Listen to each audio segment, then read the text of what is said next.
توحید و شرک۔ توحید اور شرک کو ہمارے مذہب اسلام میں بہت ہی زیادہ اہمیت حاصل ہے، اور آپ یہ کہہ سکتے ہیں کہ ایک مسلمان ہونے کے لیے بنیادی شرط توحید کا قائل ہونا ہے اور شرک کو یکسر ترک کرنا ہے۔ جو شخص توحید کا قائل نہیں ہوگا لیکن اس توحید کا جو شریعت کو مطلوب ہے، کیونکہ توحید کا مفہوم بعض اوقات غلط بھی ایک قائم ہو جاتا ہے جو شریعت کو مطلوب نہیں ہے، مراد وہ توحید ہے جس کا شریعت مطالبہ کرتی ہے، تو اس عقیدہ توحید پر قائم رہنا اور اس کی ضد یا اس کے مقابل یعنی شرک کو ترک کرنا، یہ ہمارے اسلام کی بنیادی شرط ہے، اور اگر کوئی شخص اس کبھی بھی وہ اسلام کے فیض و برکات سے مالا مال نہیں ہو سکتا۔ تو آج ہم توحید پہ پہلے کلام کریں گے، پھر انشاءاللہ شرک کی طرف آئیں گے۔ سب سے پہلے توحید کا لغوی معنی یاد رکھیے گا کہ اس کا معنی ہوتا ہے واحد قرار دینا۔ یہ توحید ہے، واحد اکیلا یکتا قرار دینا، اور جو شخص کسی کو واحد اور یکتا تصور کرتا ہے اسے موحد کہا جاتا ہے۔ یکتا یا اکیلا قرار دینے والا، کسی کو اکیلا ماننے والا۔ اور اصطلاحی اعتبار سے یا شرعی اعتبار سے اللہ تبارک و تعالیٰ کی ذات و صفات کو ہر قسم کے شرک اور شریک سے اکیلا اور علیحدہ اور دور تصور کرنے کا نام توحید ہوتا ہے۔ خلاصہ کلام یہ ہوگا کہ جو شخص اللہ تبارک و تعالیٰ کی ذات اور صفات کے اعتبار سے کسی کو بھی اللہ تبارک و تعالیٰ کے برابر شریک نہیں ٹھہراتا، شریک نہیں مانتا، اللہ تعالیٰ کے برابر تصور نہیں کرتا، اور اس کا عقیدہ یہ ہے کہ اللہ تعالیٰ واحد ہے، یکتا ہے، ذات کے اعتبار سے بھی صفات کے اعتبار سے بھی، تو یہ شخص موحد ہے، اور اس نظریے یا عقیدے کو عقیدہ توحید کا نام دیا جاتا ہے۔ اللہ تبارک و تعالیٰ نے قرآن عظیم میں توحید پر بہت زیادہ کلام فرمایا۔ ایک تو اس کا حکم موجود ہے سورہ توبہ آیت نمبر 31 میں، اللہ تبارک و تعالیٰ کا فرمان عظمت نشان ہے کہ وما امروا، انہیں حکم نہیں دیا گیا تھا، الا مگر لیعبدوا الہا واحدا، کہ وہ عبادت کریں صرف ایک الہ کی، لا الہ الا ہو، نہیں ہے کوئی معبود مگر وہی، یعنی اللہ تبارک و تعالی سبحانہ عما یشرکون، اسے پاکی حاصل ہے ان تمام شریکوں سے جن کو یہ کفار اللہ کا شریک ٹھہراتے ہیں۔ تو معلوم یہ ہوا کہ اللہ تبارک و تعالیٰ کی طرف سے حکم یہ ہے کہ ایک الہ کی عبادت کی جائے، ایک خدا کی عبادت کی جائے، اور پھر آگے صراحتاً ذکر فرمایا کہ لا الہ الا ہو، کہ نہیں ہے کوئی معبود مگر وہی۔ لہذا اللہ تبارک و تعالیٰ کو واحد الہ تسلیم کرنا، اکیلا تسلیم کرنا، یہ ہم پر لازم و ضروری ہے۔ توحید باری تعالیٰ پر قرآن عظیم میں بے شمار دلائل ذکر کیے گئے، اس کا بیان کیا گیا۔ چند چیزیں ان میں سے آپ کی خدمت میں ہم بھی عرض کرتے ہیں۔ پہلا، سورہ اخلاص اللہ تبارک و تعالیٰ کی توحید کے بیان کے لیے پورے قرآن میں ایک اصل کی سی حیثیت رکھتی ہے۔ اس کا شان نزول آپ کو بتایا تھا، مختلف بیان کیا گیا ہے کہ کفار حاضر ہوئے تھے یا نصارہ آئے تھے یا یہود بارگاہ رسالت میں حاضر ہوئے تھے، اور انہوں نے اللہ تبارک و تعالیٰ کے بارے میں کویسچنز کیے، جس کے جواب میں پھر یہ آیت کریمہ یہ سورہ کریمہ نازل ہوئی۔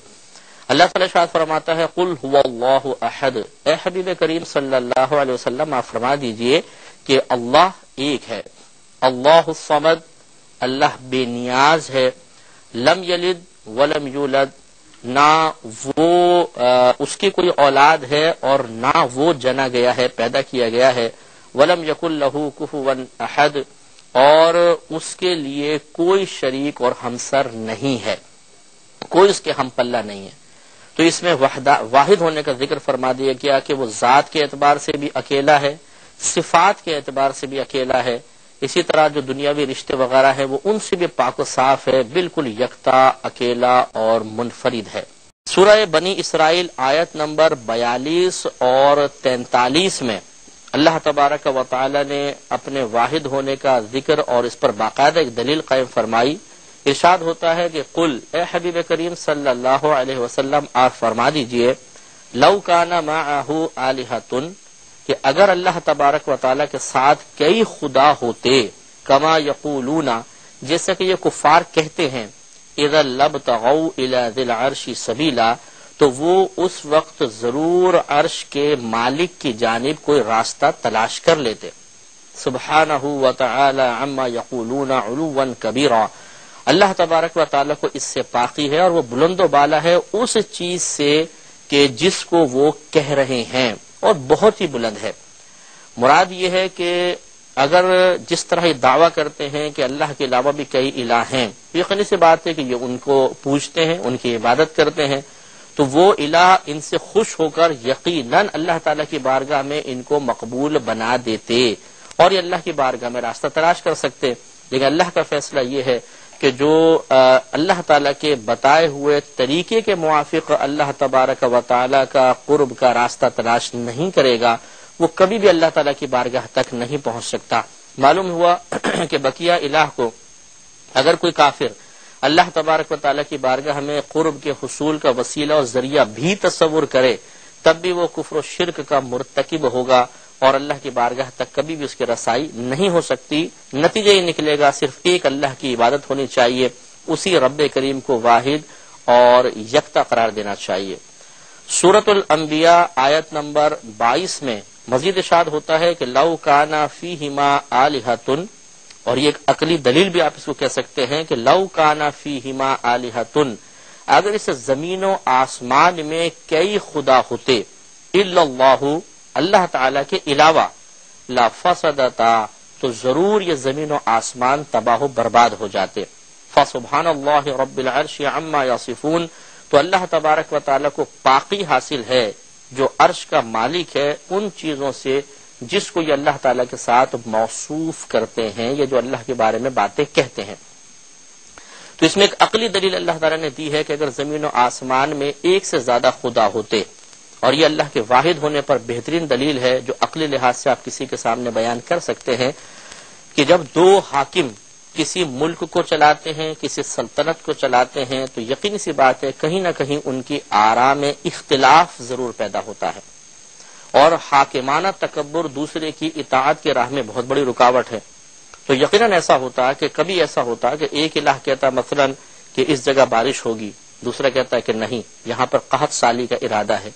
ایک کہتا ہے اس کو مارنا ہے، دوسرا کہتا ہے کہ نہیں، تو بھی بہت چھوٹا سا بچہ ہے، اس کے ماں باپ کیسے صدمہ برداشت کریں گے، اس کی ماں تو ہارٹ اٹیک سے ہی مر جائے گی، لہٰذا یہ نہیں مرے گا۔ اور اس طریقے سے دونوں دوسرے کی اطاعت تو کرتے نہیں، تو لڑائی جھگڑا بڑھ جاتا، ایک اپنی فوج لاتا، دوسرا اپنی فوج لاتا، اور اس طریقے سے ہنگامہ آرائی ہوتی اور زمین و آسمان یقیناً قائم نہ رہ سکتے۔ لیکن آپ دیکھیے پوری کائنات میں ایک بے نقص نظام چل رہا ہے، کوئی اختلاف نہیں، کوئی لڑائی جھگڑا یا فساد برپا ہوتا نظر نہیں آتا، جس سے معلوم ہوتا ہے کہ ایک ذات کا ارادہ ہی اس پوری کائنات کے نظام کے پیچھے کار فرما ہے، کوئی اس ارادے کے راہ میں رکاوٹ ڈالنے والا نہیں ہے۔ نتیجہ یہی نکلا کہ اللہ تبارک و تعالی یکتا ہے، اکیلا ہے، اسے اکیلا ہی ماننا پڑے گا۔ اگر ہم عقلی لحاظ سے بھی دوسرے خدا کے وجود کو تسلیم کرنے کی کوشش کریں تو اس کا ضرور نتیجہ منفی صورت میں ظاہر ہوتا، جو آج تک نہیں ہو سکا۔ اس سے معلوم ہوا کہ خدا صرف ایک ہی ہے۔ طور پہ ارشاد فرمایا سورہ فصلت میں آیت نمبر 6 ہے کہ انما الہکم الہ واحد،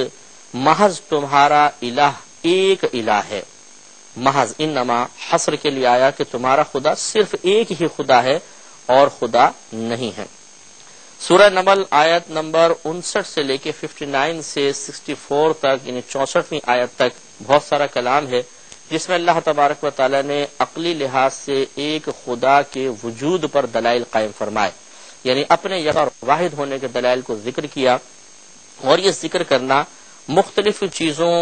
کے ذریعے ہے کہ جو اللہ تعالیٰ نے ہم پہ احسانات فرمائے، اور اس کے پیچھے مقصود یہ ہے کہ ہم اس بات پہ غور و تفکر کریں کہ کسی بھی آپ غیر مسلم کو جو اللہ کے علاوہ کسی اور خدا کا اعتراف کرتا ہے، اس سے آپ پوچھئے کہ بتاؤ کیا تمہارے خدا بارش برساتے ہیں؟ وہ کہے گا نہیں۔ تمہارے خدا نے زمین و آسمان کو پیدا کیا؟ وہ کہے گا نہیں۔ کیا تمہارا خدا یہ درخت اگاتا ہے؟ وہ کہے گا نہیں۔ رزق تمہارے خدا دیتے ہیں؟ وہ کہے گا نہیں. تو پھر یقینی سی بات ہے کہ اس رب کی اطاعت کی طرف، عبادت کی طرف آؤ کہ جو یہ تمام چیزیں کر سکتا ہے، بلکہ کر رہا ہے، بلکہ کر چکا ہے. اس کی تم اطاعت کرو، اس کے مطابق اپنی زندگی گزارو، اور اس کی تعلیم کے موافق اپنے عقائد کو درست کرو. اور وہ خدا یہی کہہ رہا ہے کہ میں اکیلا ہوں، یکتا ہوں، میرے علاوہ کسی کی عبادت جائز نہیں ہے. تو سورہ نمل کی ان آیات کو بھی آپ کی خدمت میں عرض کرتے ہیں کہ اللہ تعالیٰ نے ارشاد فرمایا کہ اللہ خیر اما یشرکون، کیا اللہ تبارک و تعالیٰ بہتر ہے یا وہ کہ جس کو وہ شریک ٹھہراتے ہیں. یہ ایک سوال ہے، کوشچن ہے، اب اس پہ دلائل. امن خلق السماوات والارض، یہاں پہ بھی گویا کہ ایک سوال ہے کہ کیا وہ شریک بہتر ہے، امن یا وہ ذات جس نے خلق السماوات والارض پیدا کیا آسمانوں اور زمین کو، وانزل لکم من السماء ماء، اور نازل کیا اس نے تمہارے لیے آسمان سے پانی کو. تو کتنے نفیس انداز سے اللہ تعالیٰ نے سمجھایا کہ وہ خدا بہتر ہے جو تمہیں کچھ بھی نہیں دے سکتے، جنہوں نے آسمان و زمین کے پیدائش میں کوئی کردار ادا نہیں کیا، موجودہ مسلسل ملنے والی تمہاری نعمتوں کے سلسلے میں کوئی معاونت نہیں کرتے ہیں، یا وہ خدا بہتر ہے جو تمام چیزیں پیدا کر رہا ہے اور تمہیں نعمت عطا فرما رہا ہے. تو عقلی لحاظ سے بھی ایک شخص فوراً یہ کہے گا کہ ہاں پھر یہی خدا بہتر ہے، ان شرکاء کو ترک کر دینا چاہیے. مزید ارشاد فرمایا کہ امن جعل الارض قرارا، کیا وہ ذات جس نے بنایا زمین کو قرار، یعنی جائے قرار، جس پر آپ قرار پکڑ سکتے ہیں، توازن قائم رکھ سکتے ہیں. سوال وہی چل رہا ہے کہ کیا وہ شریک بہتر ہے یا اللہ تعالیٰ بہتر ہے، وہ خدا کہ جس نے زمین کو قرار بنا، یعنی زمین کے درمیان نہریں چلائیں، نہروں کو جاری کیا، وجعلها رواسیا، اور اس نے اس زمین کے لیے لنگر بنائے، یعنی پہاڑوں کو قائم فرمایا، وجعل بین البحرین حاجزا، اور اس نے دو سمندروں کے درمیان، دو پانیوں کے، دو دریاؤں کے درمیان ایک رکاوٹ رکھ دی. رکاوٹ کیسی کہ سمندر کا پانی کڑوا اور دریا کا پانی میٹھا ہوتا ہے، اور تمام کے تمام دریا آپ کو معلوم ہے کہ سمندر میں جا کر ملتے ہیں، لیکن جب یہ ملتے ہیں ایسا نہیں ہوتا کہ سمندر کا پانی دریا کے اوپر چڑھ جائے اور سارا پانی نمکین ہو جائے، نہ ایسا ہوتا ہے کہ دریا سمندر پہ غالب آ کر اس کے پانی کو غیر نمکین کر دیں. یہ کہنے فرمانے کے بعد پھر سوال ہے، الہ مع اللہ، کیا اللہ تبارک و تعالیٰ کے ساتھ کوئی خدا ہے؟ یقینی سی بات جواب ہوگا کہ نہیں. تو پھر فرمایا کہ بل اکثرهم لا يعلمون، بلکہ ان میں سے اکثر جہالت کا شکار ہیں. پھر فرمایا کہ امن یجیب المضطر، کیا وہ ذات کے جو یجیب دعا قبول کرتی ہے، پکار قبول کرتی ہے، مضطر کی، مجبور شخص کی، اذا دعاہ، جب وہ اس کو پکارتا ہے، وَيَكْشِفُ السُّوءَ، اور وہ کھول دیتا ہے برائی کو، مصیبت کو، یعنی ہٹا دیتا ہے، وَيَجْعَلُكُمْ خُلَفَاءَ الْأَرْضِ، اور اس نے تمہیں زمین کا خلیفہ بنایا ہے، یعنی زمین پر تمہاری حکومت، تمہیں اللہ نے اپنا گویا کہ نائب بنا دیا ہے. یہ بھی اللہ کے احسانات ہیں. پھر یہ بہتر ہے، یہ خدا عبادت کے لائق ہے، یا عبادت کے لحاظ سے، معبود بنائے جانے کے لحاظ سے یہ خدا بہتر ہے یا وہ شریک بہتر ہے؟ یقینی سی بات ہے جواب ہوگا یہی خدا. پھر سوال ہوا الہ مع اللہ، تو کیا اللہ تبارک و تعالیٰ کے ساتھ کوئی الہ ہے؟ قلیلا ما تذکرون، بہت تھوڑے ہیں کہ جو نصیحت حاصل کرتے ہیں. ومن، اور وہ ذات جو یرسل الریاح، چلاتی ہے ہوا کو، بشرن بین یدی رحمتہ، اس حال میں کہ وہ خوشخبری ہوتی ہے اس کی رحمت کے سامنے، یعنی اس کی رحمت کے ساتھ، اس کی رحمت اور کرم سے یہ خوشگوار ہوائیں تمہارے لیے خوشخبری لے کر آتی ہیں. جیسے کہ قحط سالی ہوتی ہے، ٹھنڈی ہوا آنی شروع ہوتی ہے، تو مکین اور جانور تک سمجھ جاتے ہیں کہ یہ اپنے ساتھ بارش لا رہی ہے، اور یہ خوشخبری کی سی لہر دوڑ جاتی ہے. تو یہ خدا فرما رہا ہے. تو کیا یہ بہتر ہے یا شریک بہتر ہے؟ الہ مع اللہ،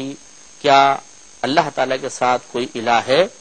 تعالی اللہ عما یشرکون، بلند و بالا ہے اللہ تبارک و تعالیٰ ان تمام شرکاء سے جسے یہ لوگ شریک ٹھہراتے ہیں. آخر میں مزید ارشاد فرمایا کہ امن یبدأ الخلق، کیا یہ شریک بہتر ہے؟ امن، یا وہ ذات جس نے یبدأ الخلق، پیدا کیا مخلوق کو، ابتدا کی مخلوق کی، ثم یعیدہ، پھر وہ ان کو لوٹائے گا، وَمَن يَرْزُقُكُم مِّنَ السَّمَاءِ وَالْأَرْضِ، اور وہ ذات جو رزق دیتی ہے تمہیں آسمان سے اور زمین سے، اِلَٰهٌ مَّعَ اللَّهِ، کیا اللہ تعالیٰ کے ساتھ کوئی الہ ہے؟ قُلْ هَاتُوا بُرْهَانَكُمْ إِن كُنتُمْ صَادِقِينَ، اے حبیب کریم صلی اللہ علیہ وسلم آپ فرما دیجئے کہ تم لے آؤ اپنے دلیل کو اگر تم اس میں سچے ہو۔ اس پہ آخری موقع پہ انشاءاللہ ہم کلام مزید کریں گے، لیکن اگلے پروگرام میں وآخر دعوانا ان توحید اور شرک کے ٹاپک پر گفتگو ہو رہی تھی۔ پہلے ہم نے توحید باری تعالی پر تھوڑا سا پچھلے پروگرام میں کلام کیا کہ توحید کا معنی کیا ہے، کیا اس کا تصور ہمارے ذہن میں ہونا چاہیے، اور اس توحید پر کون کون سے دلائل اللہ تبارک و تعالی نے قائم فرمائے ہیں۔ تو سورہ نمل آیت نمبر 59 سے 64 کے درمیان جو کچھ اللہ تعالی نے بیان فرمایا وہ پچھلے پروگرام میں بالتفصیل عرض کیا۔ آخری آیت پر ہم دوبارہ آتے ہیں کہ اللہ تعالی نے ارشاد فرمایا امن یبدأ الخلق، اس سے پہلے ایک چیز سمجھ لیں محذوف ہے، پوشیدہ ہے کہ کیا وہ جو شرکاء ہیں جن کو کفار دعویٰ کرتے ہیں کہ اللہ کے ساتھ عبادت کے اندر یہ شریک ہیں، وہ بہتر ہے، امن یا وہ ذات کہ یبدأ الخلق جس نے پیدا کیا مخلوق کو یا مخلوق کی اس نے ابتدا فرمائی، ثم یعیدہ پھر وہ انہیں لوٹائے گا، ومن یرزقکم من السماء والارض اور وہ ذات کی رزق دیتی ہے تمہیں آسمانوں سے اور زمین سے۔ تو اب فیصلہ آپ کے ہاتھ میں ہے کہ یہ ذات بہتر ہے یا وہ شرکاء بہتر ہیں۔ تو ذہن یہ کہے گا، قلب اسی بات کی گواہی دے گا کہ یہی خدا بہتر ہے۔ پھر سوال کہ الہ مع اللہ، کیا اللہ تبارک و تعالیٰ کے ساتھ کوئی الہ ہے؟ یعنی ہو سکتا ہے کہ کوئی الہ؟ جب سارے کام اللہ تعالیٰ نے فرمائے تو اللہ تعالیٰ کے ساتھ کون معبود ہو سکتا ہے، کون عبادت کے لائق ہو سکتا ہے؟ وہی ذات عبادت کے لائق ہے، وہی ذات اس قابل ہے کہ اس کے سامنے سربسجود ہو جایا جائے، کہ جو اتنی پیاری صفات کی حامل ہے، اتنی محسن ذات ہے، اتنے انعامات عطا فرماتی ہے، اتنی عظیم قدرت کی اور عظمت کی حامل ذات ہے، تو اسی پر ایمان لانا چاہیے، اسی کو اکیلا اور یکتا تصور کرنا چاہیے، اور وہ جو تعلیمات اپنے محبوبوں کے ذریعے انبیاء علیہم السلام کے ذریعے ہم تک پہنچاتا ہے، خصوصاً ابھی جو آخری دور چل رہا ہے اس نے جو تعلیمات اپنے حبیب کریم صلی اللہ علیہ وسلم کے ذریعے قیامت تک کے لوگوں کے لیے دنیا میں بھیجی، ان پر ایمان لانا چاہیے۔ میں اللہ تعالیٰ نے ایک چیلنج کیا ہے، ایک دعویٰ کیا ہے، اور اپنے حبیب کریم صلی اللہ علیہ وسلم کے ذریعے ان کفار کے قلوب کو جھنجھوڑا ہے۔ ارشاد فرماتا ہے کہ قل، اے حبیب کریم صلی اللہ علیہ وسلم آپ فرما دیجئے، ہاتوا برہانکم، کہ تم اپنی دلیل لے آؤ، ان کنتم صادقین، اگر تم سچے ہو، یعنی اگر تم دعویٰ کرتے ہو کہ اللہ تعالیٰ کے علاوہ بھی کوئی عبادت کے لائق ہے، تو لاؤ ایک ایسی ذات کہ جس میں اللہ تبارک و تعالیٰ کی مثل صفات موجود ہوں، تاکہ یہ فیصلہ کیا جا سکے کہ ہاں اللہ تعالیٰ کے ساتھ ساتھ یہ بھی عبادت کے لائق ہے، اگر تم یہ سچے ہو تو۔ اور اگر تم نہیں لا سکتے، اللہ تعالیٰ کا دعویٰ یقیناً حق ہے اور سچ ہے کہ کوئی ذات اللہ کے علاوہ ایسی نہیں ہے جو ذات کے اعتبار سے، صفات کے اعتبار سے، خصوصیات کے اعتبار سے، کمالات کے اعتبار سے، فضائل کے اعتبار سے، عظمت قدرت کے اعتبار سے اللہ کے برابر ہو، تو پھر کیوں نہیں تسلیم کر لیتے کہ ایک ہی خدا ہے، اسی کی عبادت ہونی چاہیے اور کوئی عبادت کے لائق نہیں ہے۔ تو یہ عقلی دلیل سے اللہ تعالیٰ نے بہترین انداز سے سمجھایا، سمجھنے والے کے لیے دلیل بہت بڑی دلیل ہے۔ سورہ بقرہ آیت نمبر 258 میں حضرت ابراہیم علیہ السلام کے ذریعے اللہ تبارک و تعالیٰ نے ایک اور اپنی وحدانیت کی دلیل قائم فرمائی۔ جب ابراہیم علیہ السلام نمرود بن کنعان کے دربار میں پہنچے اور یہ کافر تھا اور بت پرست تھا، مقابلہ شروع ہوا، مناظرہ شروع ہوا، تو قال ابراہیم، فرمایا ابراہیم علیہ السلام نے، فإن اللہ یأتی بالشمس من المشرق، بے شک اللہ تبارک و تعالی لاتا ہے سورج کو مشرق سے، فأتی بہا من المغرب، تو اے نمرود تو اسے مغرب سے نکال کے بتا، فبہت الذی کفر، تو مبہوت ہو گیا وہ شخص جس نے کفر اختیار کیا تھا۔ تو نمرود بہت چنگا رہ گیا کہ وہ بھی بڑے بڑے دعوے کرتا تھا اور لوگوں کو مائل کرتا تھا کفر کی طرف۔ تو آپ نے اللہ تعالیٰ کے حکم سے بہت پیاری دلیل قائم فرمائی کہ میرا رب تو وہ ہے جو مشرق سے سورج کو نکالتا ہے،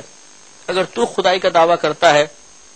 یا کسی اللہ کے علاوہ کسی اور کی خدائی کی طرف بلاتا ہے، اس خدا تسلیم کرنے کی طرف بلاتا ہے، تو یا تیرے وہ خدا ذرا مغرب سے نکال کے بتائیں سورج کو، ہم چیلنج دیتے ہیں، تو وہ مبہوت ہو گیا اور اس کے پاس کوئی جواب نہ بن پڑا۔ اس سے معلوم ہوا کہ اللہ تبارک و تعالیٰ کی جو قدرت کی عظیم نشانیاں ہیں،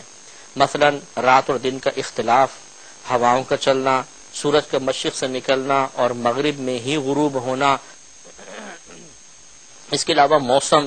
سردی، گرمی، خزاں، بہار، ان کی مختلف فصول، پھر رزق کا نظام، اس میں کون ایسا ہے جو رکاوٹ ڈالنے کی ہمت اور جرت کر سکتا ہے؟ اگر ہے تو اس کو لایا جائے، اگر کوئی بھی ایسا نہیں ہے تو معلوم ہوا کہ اللہ تعالیٰ کے کسی فعل میں کوئی رکاوٹ ڈالنے والا نہیں، وہ اتنی پاورفل ذات ہے کہ کوئی کسی بھی لحاظ سے اس کے کسی کام کو کوئی ختم نہیں کر سکتا، اس کو روک نہیں سکتا، اس میں تغیر و تبدل اپنی مرضی سے نہیں کر سکتا۔ تو جب اتنی عظیم ذات ہے تو یقیناً اسی کی عبادت ہونی چاہیے، اسی کو اکیلا اور یکتا تصور کیا جانا چاہیے۔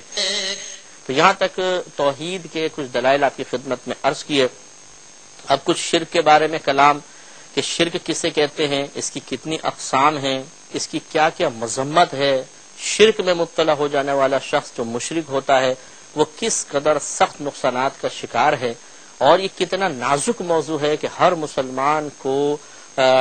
شرک کے بارے میں غور و تفکر کرنا چاہیے کہ اگر خدا نخواستہ نادانستگی میں، لا علمی میں، جہالت کی بنا پر کوئی شرک کا مرتکب ہو جاتا ہے تو کتنے بڑے بڑے نقصانات اس کی طرف متوجہ ہوں گے۔ ان تمام امور کو انشاءاللہ اس میں بیان کریں گے۔ تو شرک کا لغوی معنی تو ہوتا ہے کہ شریک ٹھہرا دینا، کسی کے ساتھ کسی فعل میں، کسی بھی چیز میں کسی کو شریک کر دینا، یہ شرک ہوتا ہے۔ اور شرعی اصطلاح کے اعتبار سے اللہ تبارک و تعالیٰ کی ذات یا صفات میں کسی کو شریک ٹھہرانا، اس اعتبار سے معلوم ہوتا ہے کہ اللہ تبارک و تعالیٰ کے ساتھ جو لوگ شرک کا ارتکاب کرتے ہیں، اس کی ہم دو قسمیں بنا سکتے ہیں، ایک شرک فی الذات اور ایک شرک فی الصفات۔ اگر اللہ تبارک و تعالیٰ کی ذات کے ساتھ کوئی کسی کو شریک ٹھہرائے گا تو شرک فی الذات ثابت ہوگا، اور اللہ تعالیٰ کی صفات میں کسی غیر اللہ کو شریک ٹھہرا دیا جائے تو اسے شرک فی الصفات کا نام دیا جائے گا۔ شرک فی الذات کی کون کون سی صورتیں ہیں اور شرک فی الصفات کی کیا تفصیل ہے، یہ انشاءاللہ ضرور عرض کی جائے گی، لیکن پہلے ہم شرک کی مذمت، شرک کی برائی بیان کریں گے جو قرآن عظیم میں جا بجا مختلف عنوانات کے اعتبار سے اللہ تبارک و تعالیٰ نے بیان فرمائی، تاکہ یہ ذہن بنے کہ ہمیں شرک کے بارے میں غور و تفکر کرنا چاہیے۔ یہ کوئی معمولی بات نہیں ہے، نظر انداز کر دینے والی بات نہیں ہے، یہ بہت ہی اہم ٹاپک ہے، اور اللہ تبارک و تعالیٰ کی بارگاہ میں شرک کی بہت ہی زیادہ اہمیت ہے، اس اعتبار سے کہ اللہ تبارک و تعالیٰ نے اس کی بڑی سخت سزائیں بیان فرمائی ہیں۔ لہذا کامل موحد بننے کے لیے شرک کے جمیع جو تفاصیل ہیں یا اس کے پہلو ہیں ان پہ توجہ کرنا ضروری ہے۔ لہذا یاد رکھیے کہ جو شرک کا مرتکب ہوگا، اس کی ایک سزا قرآن عظیم میں بیان کی کہ اس کے اعمال برباد ہو جائیں گے۔ کوئی بھی نیک عمل کرے گا اللہ کی بارگاہ میں وہ نیک اعمال مقبول نہیں ہوں گے۔ چنانچہ سورہ انعام آیت نمبر 28 میں اللہ تبارک و تعالی ارشاد فرماتا ہے کہ وَلَوْ أَشْرَكُوا، اور اگر انہوں نے شریک ٹھہرایا، لَحَبِطَ عَنْهُمْ مَا كَانُوا يَعْمَلُونَ، تو ضرور حبط عنہم، ان سے برباد کر دیے جائیں گے، ما كانوا يعملون، ہر وہ چیز جو وہ کر رہے ہیں، یعنی ان کے جتنے بھی اعمال ہیں وہ ان کی طرف سے صدور پذیر ہو رہے ہیں، وہ سب کے سب برباد کر دیے جائیں گے، اس طریقے سے کہ آخرت میں ان کا کوئی بدلہ نہیں ملے گا۔ دنیا میں ہو سکتا ہے کہ اللہ تبارک و تعالیٰ ان کے نیک عمل کے بدلے میں انہیں خوبصورتی، صحت، پریشانیوں سے نجات اور عارضی عزت سے نواز دے، لیکن جو شرک کا ارتکاب کرے گا وہ میدان محشر میں اپنے کسی بھی بظاہر نیک عمل، کیونکہ وہ دنیا میں بہت سے لوگ نیک عمل کرتے ہی ہیں، ان بظاہر نیک اعمال کا کوئی بدلہ نہیں پائے گا۔ دوسرا یہ کہ قباحت اس میں یہ ہے کہ جب میدان محشر میں ایسے لوگ آئیں گے تو سخت حسرت، پچھتاوے اور شرمندگی کا شکار ہوں گے۔ ارشاد ہوتا ہے وَيَوْمَ نَحْشُرُهُمْ جَمِيعًا، اور اس دن جمع کریں گے ہم ان تمام کو، ثم نقول، پھر ہم کہیں گے للذین اشرکوا، ان لوگوں کے لیے جنہوں نے شریک ٹھہرائے تھے، أَيْنَ شُرَكَاؤُكُمُ الَّذِينَ كُنتُمْ تَزْعُمُونَ، کہ کہاں ہیں تمہارے وہ شرکا کہ جن کے بارے میں تم گمان کرتے تھے کہ وہ اللہ کے شریک ہیں. ثم لم تکن فتنتہم، پھر نہیں تھا ان کا فتنہ، الا مگر ان قالوا، کہ وہ یہ کہتے تھے واللہ ربنا، واللہ ربنا، کہ خدا کی قسم، خدا کی قسم، ہمارے رب کی قسم، کہ ما کننا مشرکین، ہم مشرکین نہیں تھے. یعنی ان کا فتنہ یہ تھا کہ یہ دعویٰ کرتے تھے کہ واللہ ربنا، کہ اللہ تعالیٰ اے ہمارے رب، اس کی قسم کہ ما کننا مشرکین، کہ ہم مشرکوں میں سے نہیں ہیں، لیکن وہ شرک کا ارتکاب کرتے تھے. انظر، آپ دیکھیے، کیف کذبوا علی انفسہم، کہ کیسے انہوں نے اپنے آپ کو جھٹلایا. وضل عنہم ما كانوا یفترون، اور اب اس مقام پر وہ گم گیا، ان سے دور ہو گیا کہ جو وہ جھوٹ گھڑا کرتے تھے. یعنی اللہ کو اپنا رب مانتے تھے اور کہتے تھے ہم کسی کو شریک نہیں ٹھہراتے، لیکن جب یہ میدان معاشر میں پہنچیں گے اور ان کے شرکاء ان کے ساتھ ہوں گے تو وہاں ذلت اور رسوائی کا سامنا کرنا پڑے گا. یہ سورہ انعام آیت نمبر 23 اور 24ویں آیت میں اللہ تبارک و تعالی نے ذکر فرمایا. لہذا معلوم ہوا کہ جب میدان معاشر میں پہنچیں گے تو اس طرح ذلت اور رسوائی ان کا مقدر بنے گی. سورہ نساء آیت نمبر 48 میں جو اللہ نے ذکر فرمایا اس کا خلاصہ یہ ہے کہ جو شرک کا ارتکاب کرے اور پھر اسی حالت میں اس کا انتقال ہو جائے، اس پر بخشش کے دروازے بند کر دیے جاتے ہیں، اس کی کبھی بھی مغفرت نہیں ہوگی. مسلمان کے لیے بینیفٹ ہے، اور ضرور اس کو ایک انعام یا ایک اس کے لیے سہولت یہ ہے کہ خدا نخواستہ اگر وہ بہت ہی زیادہ فسق و فجور میں مبتلا ہو کر مرا لیکن ایمان بچا کر لے گیا تو میدان محشر میں اس کی نجات ضرور ہو جائے گی، یا تو شفاعت مصطفیٰ صلی اللہ علیہ وسلم کی برکت سے یا کسی اور کی سفارش سے. اور بالفرض اگر وہ جہنم میں چلا بھی جاتا ہے تو اللہ کا وعدہ ہے کہ جب وہ اپنی سزا بھگت لے گا تو ضرور جنت میں آ جائے گا. لیکن شرک کا ارتکاب کرنے والا اگر بغیر توبہ کیے دنیا سے رخصت ہو گیا، اس کی کبھی بھی بخشش نہیں ہو سکتی، کسی کی دعا اس کے لیے نفع بخش نہیں ہوگی. لہذا اللہ تعالیٰ ارشاد فرماتا ہے، سورہ نساء ہے آیت نمبر 48 ہے کہ ان اللہ، بے شک اللہ تبارک و تعالی،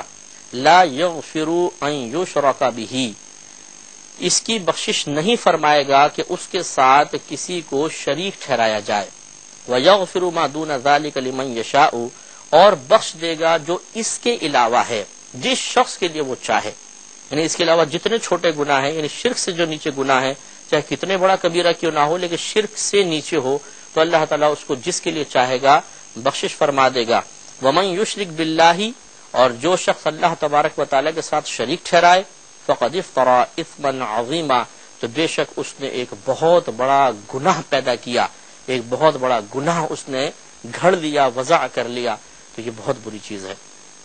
سورہ آل عمران آیت نمبر 91 میں بھی اللہ تبارک و تعالیٰ نے اسی مضمون کو بیان فرمایا کہ جو اللہ تعالیٰ کے ساتھ دنیا میں شریک ٹھہراتا رہا اور پھر اسی حالت میں اس کا انتقال ہو گیا تو میدان محشر میں اس کی نجات کے لیے کوئی چیز بطور فدیہ نہیں دی جا سکتی، اس پر بخشش کے دروازے بند ہیں. لہذا ارشاد ہوتا ہے کہ ان الذین کفروا،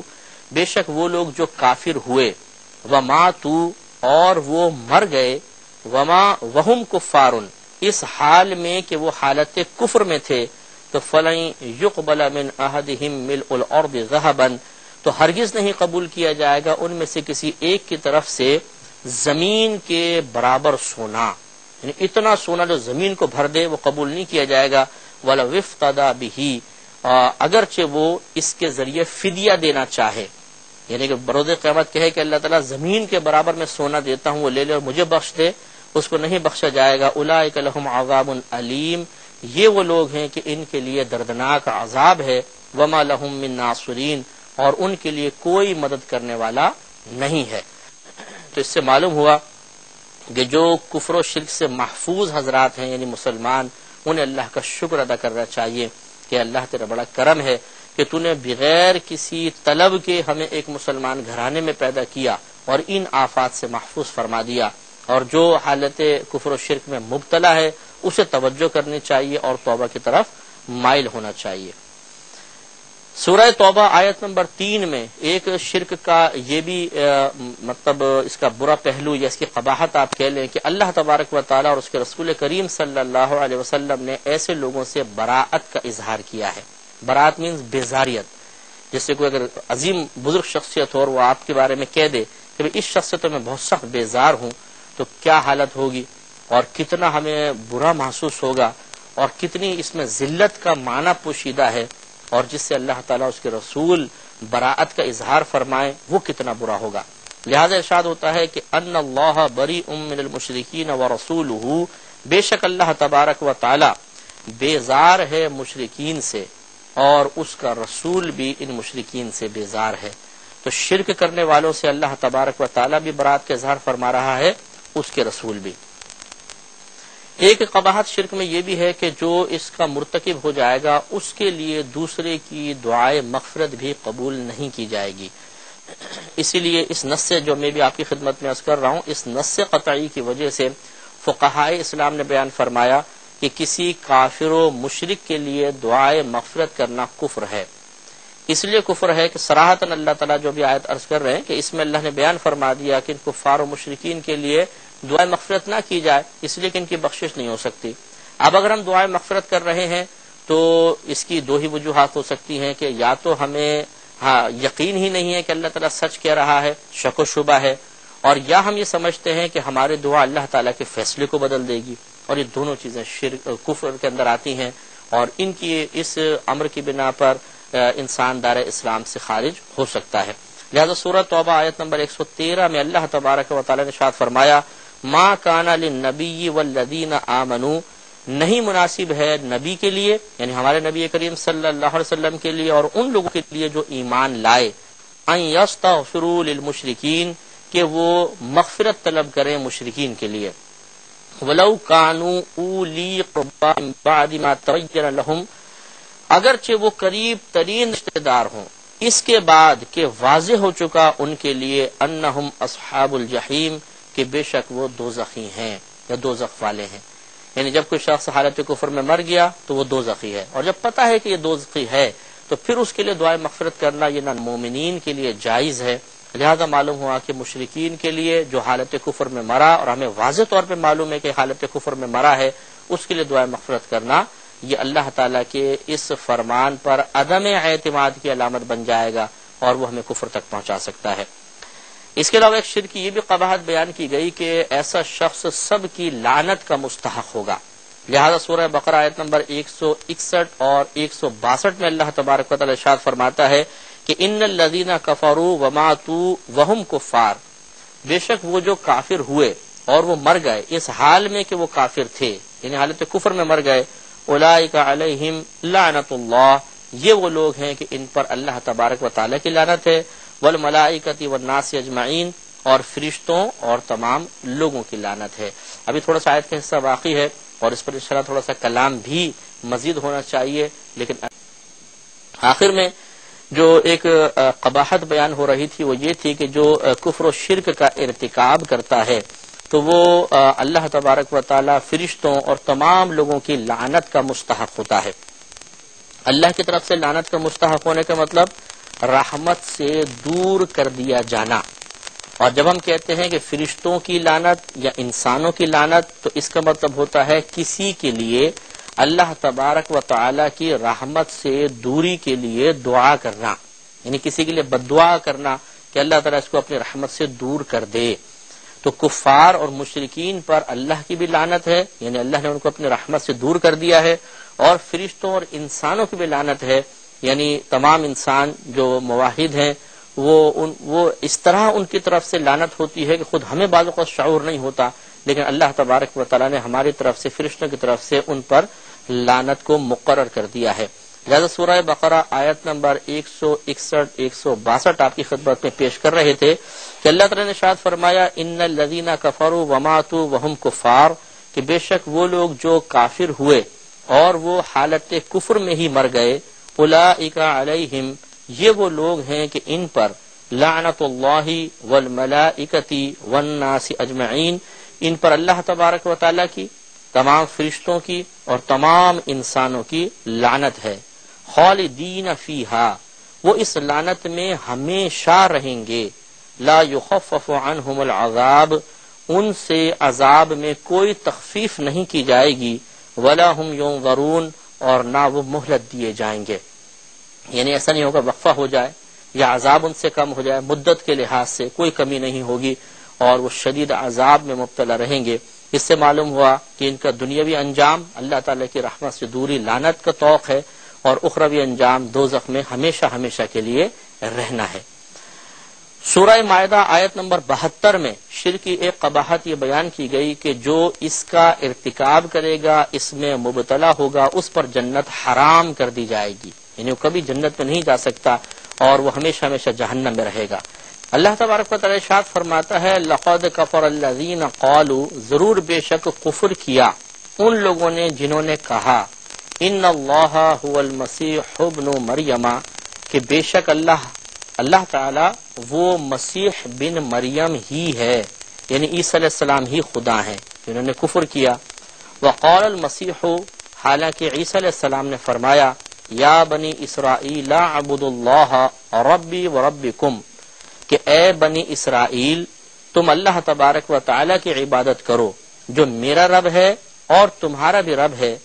انہ من یشرک باللہ، بے شک وہ شخص کہ جو اللہ تعالی کے ساتھ شریک ٹھہرائے، فقد حرم اللہ علیہ الجنت، تو بے شک اللہ تبارک و تعالی نے اس پر جنت کو حرام فرمایا ہے،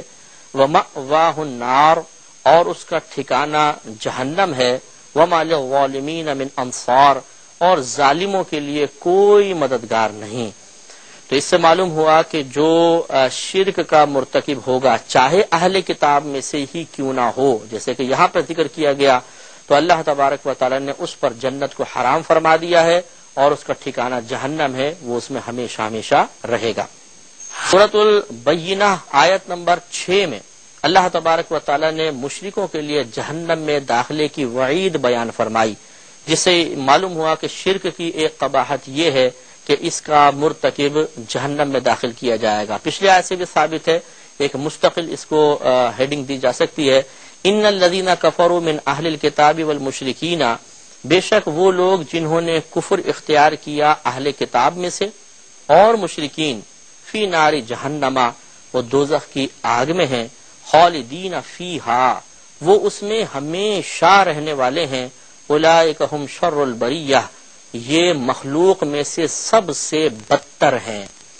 تو معلوم ہوا کہ جو شرک کا ارتکاب کرے گا چاہے وہ اہل کتاب میں سے ہی کیوں نہ ہو، اور دیگر کفار جو زمانہ نبوی صلی اللہ علیہ وسلم میں تھے، یہ مخلوق میں سے بدترین قرار دیے گئے، اور صریح آیت میں اللہ تبارک و تعالی نے بیان فرما دیا کہ یہ جہنم میں جائیں گے اور اس میں ہمیشہ ہمیشہ رہیں گے۔ آخر میں بس یہ بات یاد رکھیے کہ شرک کی ان قباحتوں کو سننے کے بعد ہمارا ذہن اور ہمارا قلب یقیناً اس بات کو تسلیم کرے گا کہ شرک سے بچنا چاہیے۔ جو گناہ ہمارے اعمال کو برباد کر دے، ہماری نیکیوں کو ختم کر دے، ہمیں لعنت کا مستحق بنا دے، جو ہم پر مغفرت اور بخشش کے دروازے بند کر دے، اگر ہم اسی حالت میں خدا نخواستہ مر جائیں تو دعائے مغفرت کوئی ہمارے لیے نہیں کر سکتا، جہنم ہم پر واجب ہو جائے، جنت کو حرام کر دیا جائے، میدان محشر میں ذلت و رسوائی مقدر بن جائے، جب اللہ کی طرف سے تمام سزائیں، تمام حکم بیان کیے گئے تو دل ڈر جاتا ہے، اور آدمی سنجیدگی سے غور و تفکر کرتا ہے کہ ایسا تو نہیں کہ میں اپنے عقائد کے سلسلے میں جو مجھے اپنے والدین، آباء و اجداد کی طرف سے ملے ہیں، ان میں سے کسی شرک کا مرتکب تو نہیں ہو رہا، کیونکہ اچھی طرح یاد رکھیے کہ یہ غور و تفکر ہمارے قلب میں ایک روشنی پیدا کرے گا، ہمیں ہدایت کی طرف بلائے گا، گمراہی سے دور کرے گا۔ یہ چیز غلط ہے کہ انسان یہ کہے کہ جی چونکہ میں نے اپنے بڑوں کو اس پر پایا اس لیے میں کروں گا،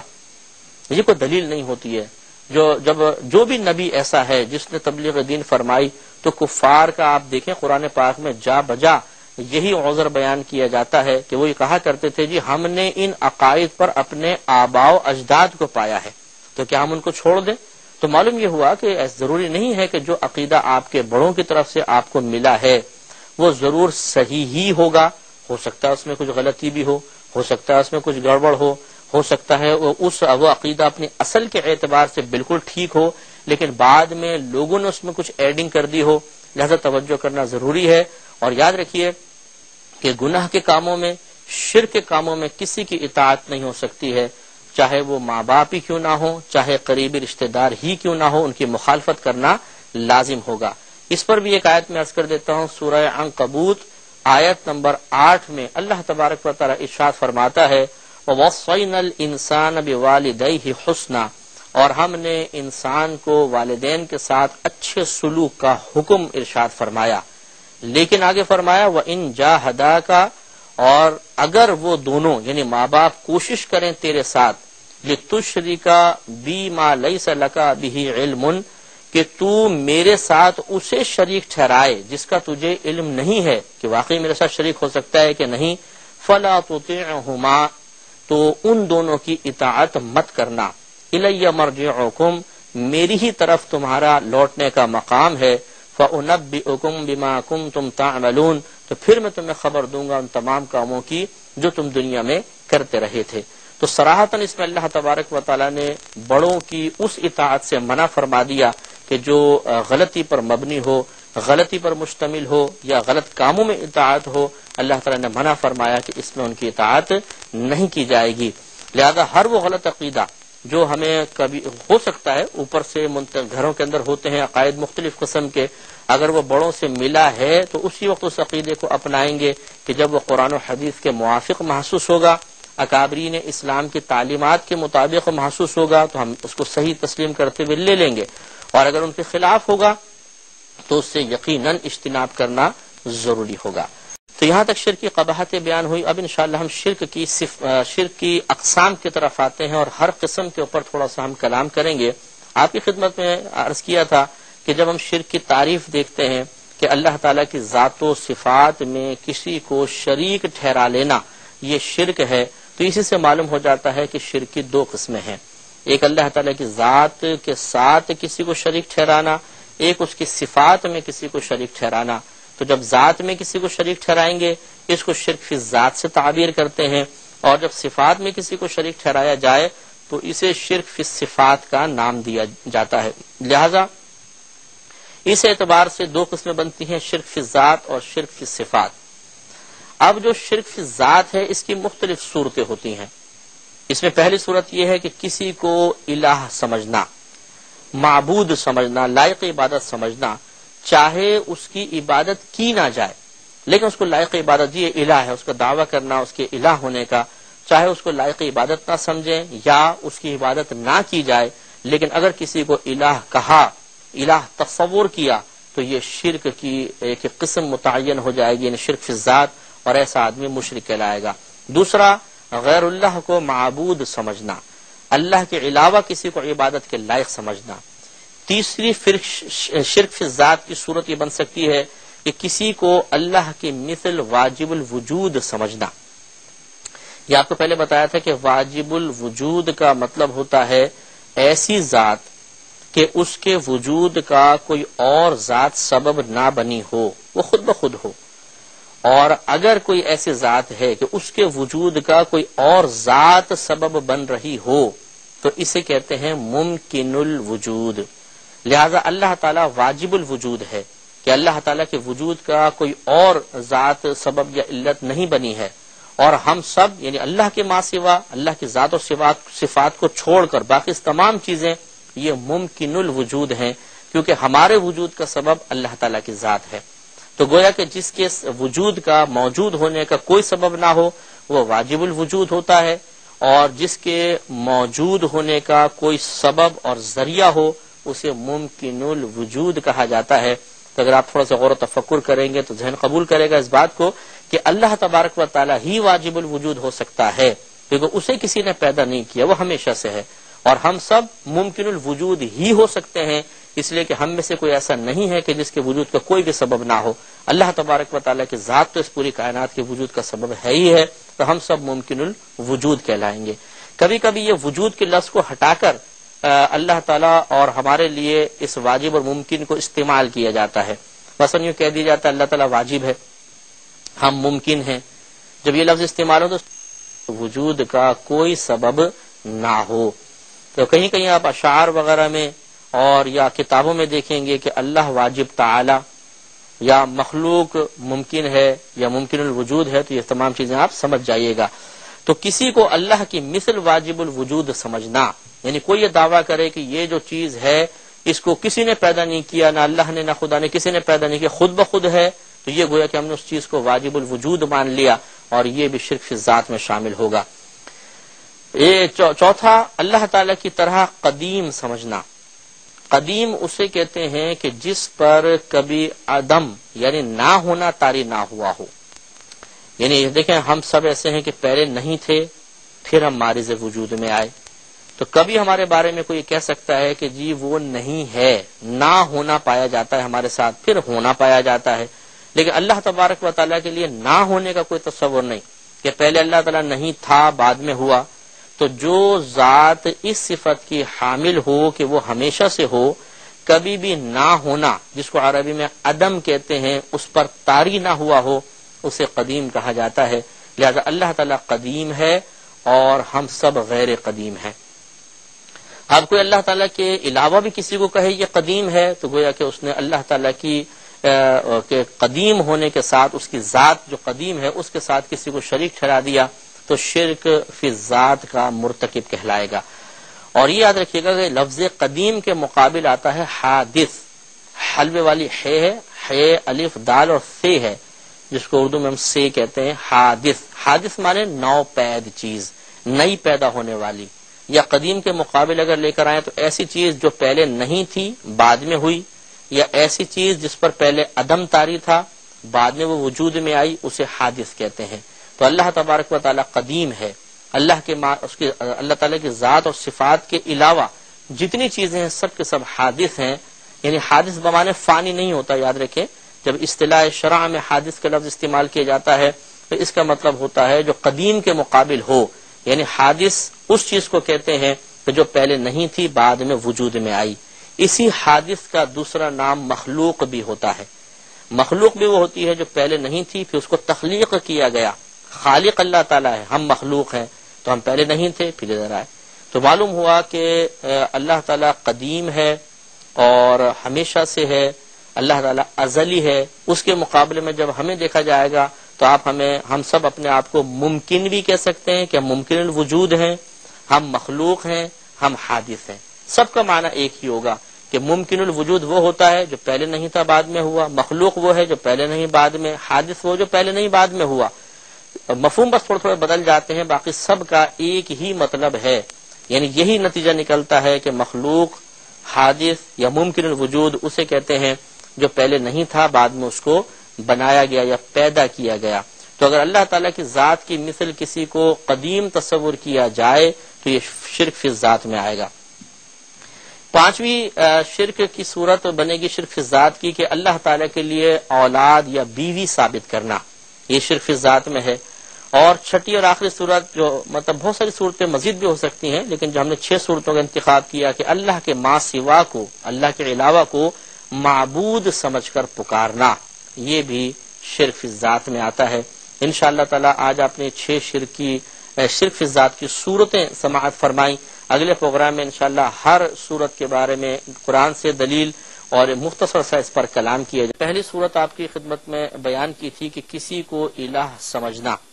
چاہے لائق عبادت تصور نہ کیا جائے لیکن اس کے لیے الہ کا دعویٰ کرنا یہ بھی شرک ہوتا ہے۔ چنانچہ سورہ مائدہ آیت نمبر 73 میں 73 میں اللہ تبارک و تعالی فرماتا ہے کہ لقد کفر الذین قالوا، ضرور بے شک کفر کیا ان لوگوں نے جنہوں نے کہا ان اللہ ثالث ثلاثۃ، کہ بے شک اللہ تبارک و تعالی 3 میں سے تیسرا ہے۔ وما من الہ الا الہ واحد، حالانکہ نہیں ہے کوئی معبود، نہیں ہے کوئی الہ مگر ایک الہ۔ وَإِن لَّمْ يَنْتَهُوا، اور اگر نہ رکے وہ اما یقولون، اس سے جو وہ کہہ رہے ہیں، لَيَمَسَّنَّ الَّذِينَ كَفَرُوا مِنْهُمْ عَذَابٌ أَلِيمٌ، تو ضرور چھوئے گا، پہنچے گا ان لوگوں کو جنہوں نے ان میں سے کفر کیا دردناک عذاب۔ یعنی اللہ تعالیٰ نے واضح طور پر فرمایا کہ کفار میں سے جو اس بات کا دعویٰ کرتے ہیں کہ اللہ تبارک و تعالیٰ 3 میں سے تیسرا ہے، تو انہیں دردناک عذاب پہنچے گا اگر وہ توبہ کیے بغیر مر گئے تو۔ اب یہ کس نے دعویٰ کیا تھا؟ تفسیر کبیر میں امام رازی رحمۃ اللہ علیہ فرماتے ہیں کہ یہ عیسائی حضرات میں سے ایک گروپ کا دعویٰ ہے کہ کہ اللہ تبارک و تعالی یعنی الہ تین ہے، ان کا دعویٰ ہے، ایک اللہ تعالی الہ ہے، دوسرا عیسیٰ علیہ السلام ہے، تیسری بی بی مریم رضی اللہ تعالی عنہا الہ ہے، یہ ان کا دعویٰ ہے۔ اور یہاں پہ جو فرمایا کہ ان اللہ ثالث ثلاثۃ، بے شک اللہ تین الہوں میں سے ایک الہ ہے، یہ دعویٰ مقصود تھا۔ اس پر دو دلیلیں ہیں، پہلی دلیل تو یہ ہے کہ اس کے فوراً بعد اللہ تعالیٰ نے آگے ارشاد فرمایا وما من الہ الا الہ واحد، حالانکہ نہیں ہے کوئی الہ مگر ایک الہ۔ معلوم یہ ہوا کہ جب اللہ تعالیٰ آگے نفی فرما رہا ہے تو جس چیز کی نفی کی جا رہی ہے اس کا پیچھے اس بات بھی ہونا چاہیے،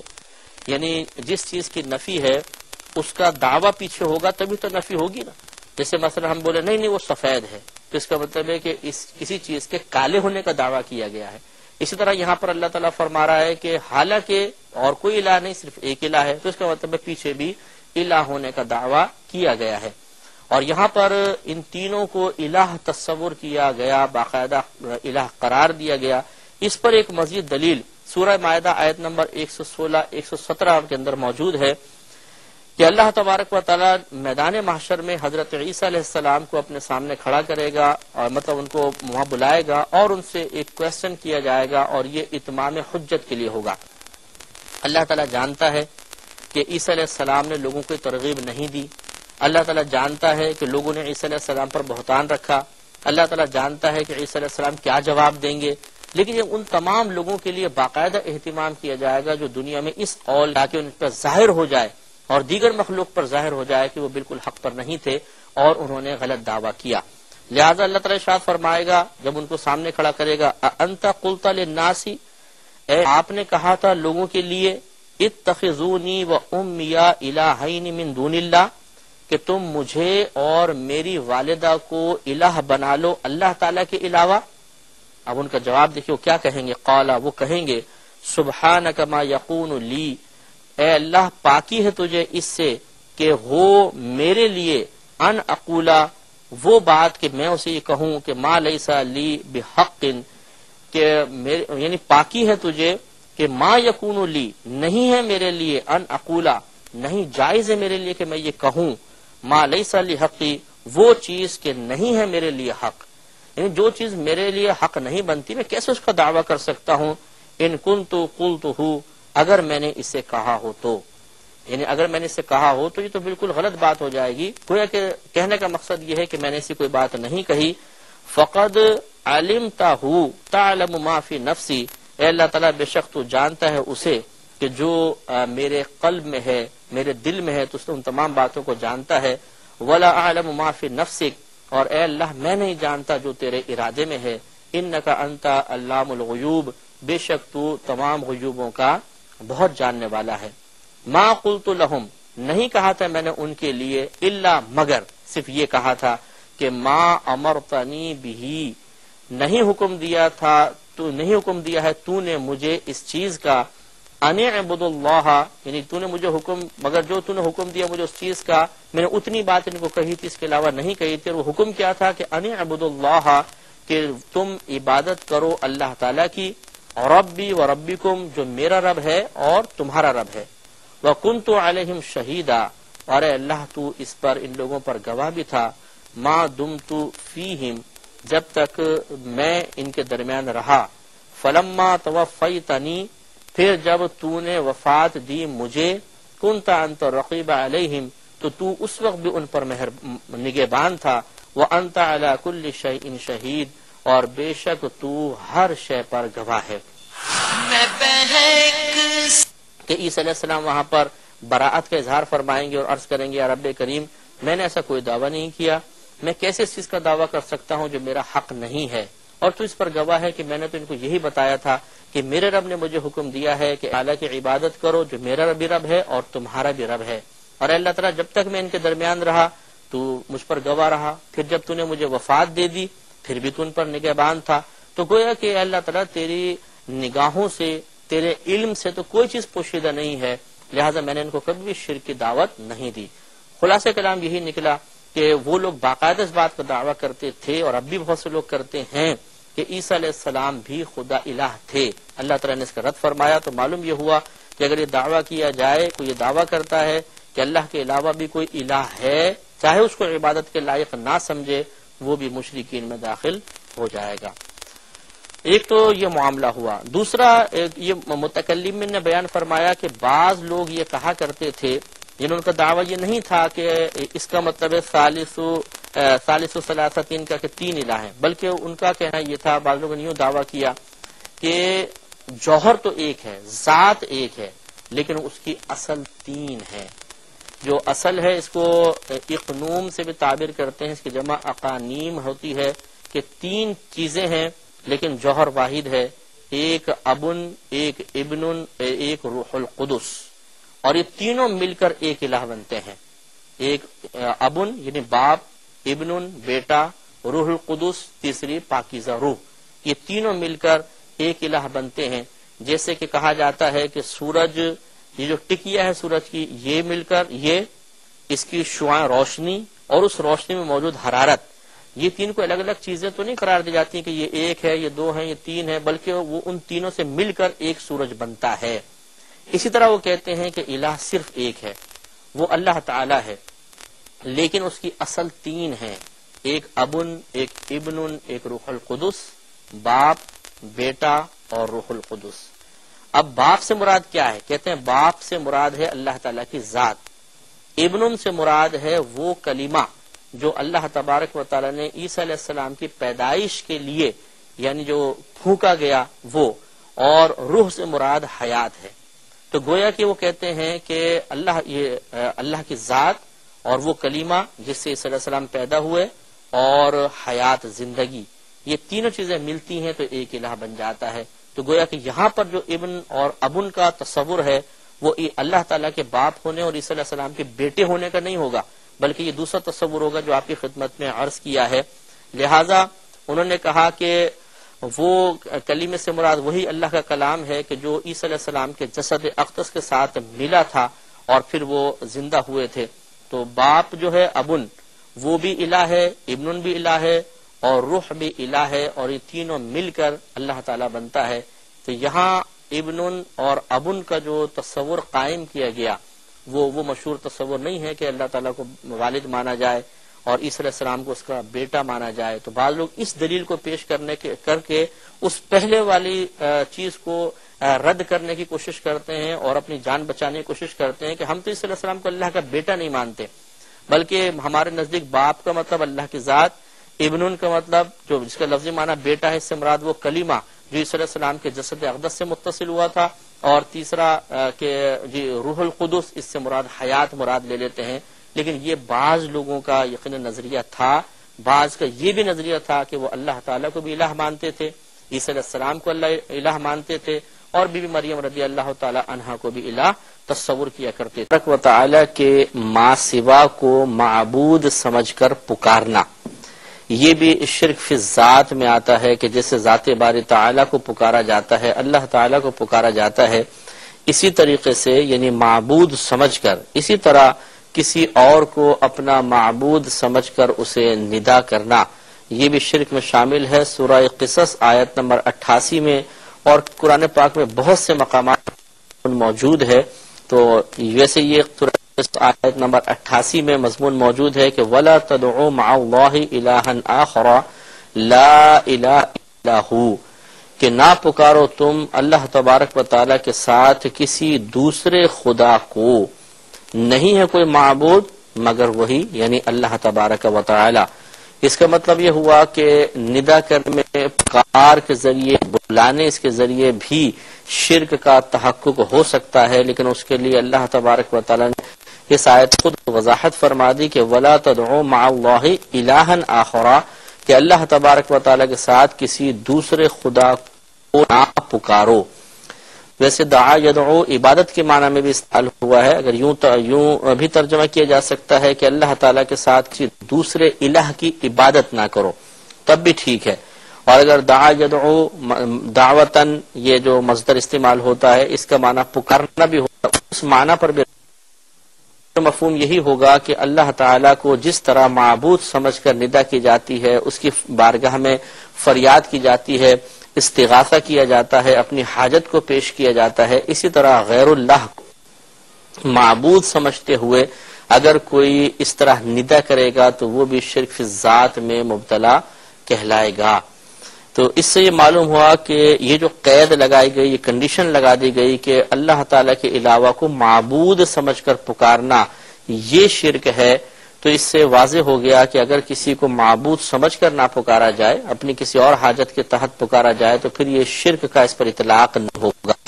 جیسے بچہ ماں کو اپنی حاجت میں پکارتا ہے، ایک دوست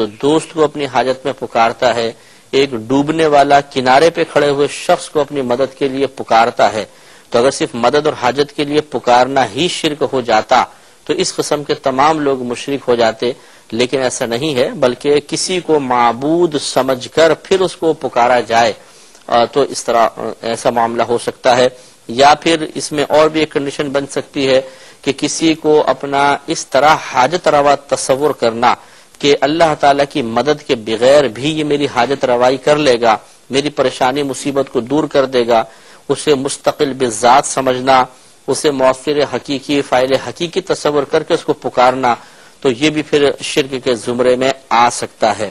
اور اگر کوئی کسی کو پکارتا ہے، جیسے بھی ہم نے مثال دی کہ ایک ڈوبنے والا کنارے پہ کھڑے ہونے والے شخص کو اگر پکارتا ہے تو یقینی سی بات ہے کہ یہ سوچ کر نہیں پکارتا کہ اللہ مدد کرے نہ کرے یہ کر سکتا ہے، بلکہ عقیدہ اس مسلمان کا یہی ہوگا کہ مدد تو اللہ تعالیٰ فرمائے گا، لیکن اس شخص کو وسیلہ بنا دے گا، اس لیے اس کو ایک طرح سے وسیلہ سمجھتے ہوئے وہ پکارتا ہے کہ خدا کے واسطے مجھے بچاؤ، یا مجھے صرف اللہ کا واسطہ بھی نہیں دیتا، مجھے بچائیے،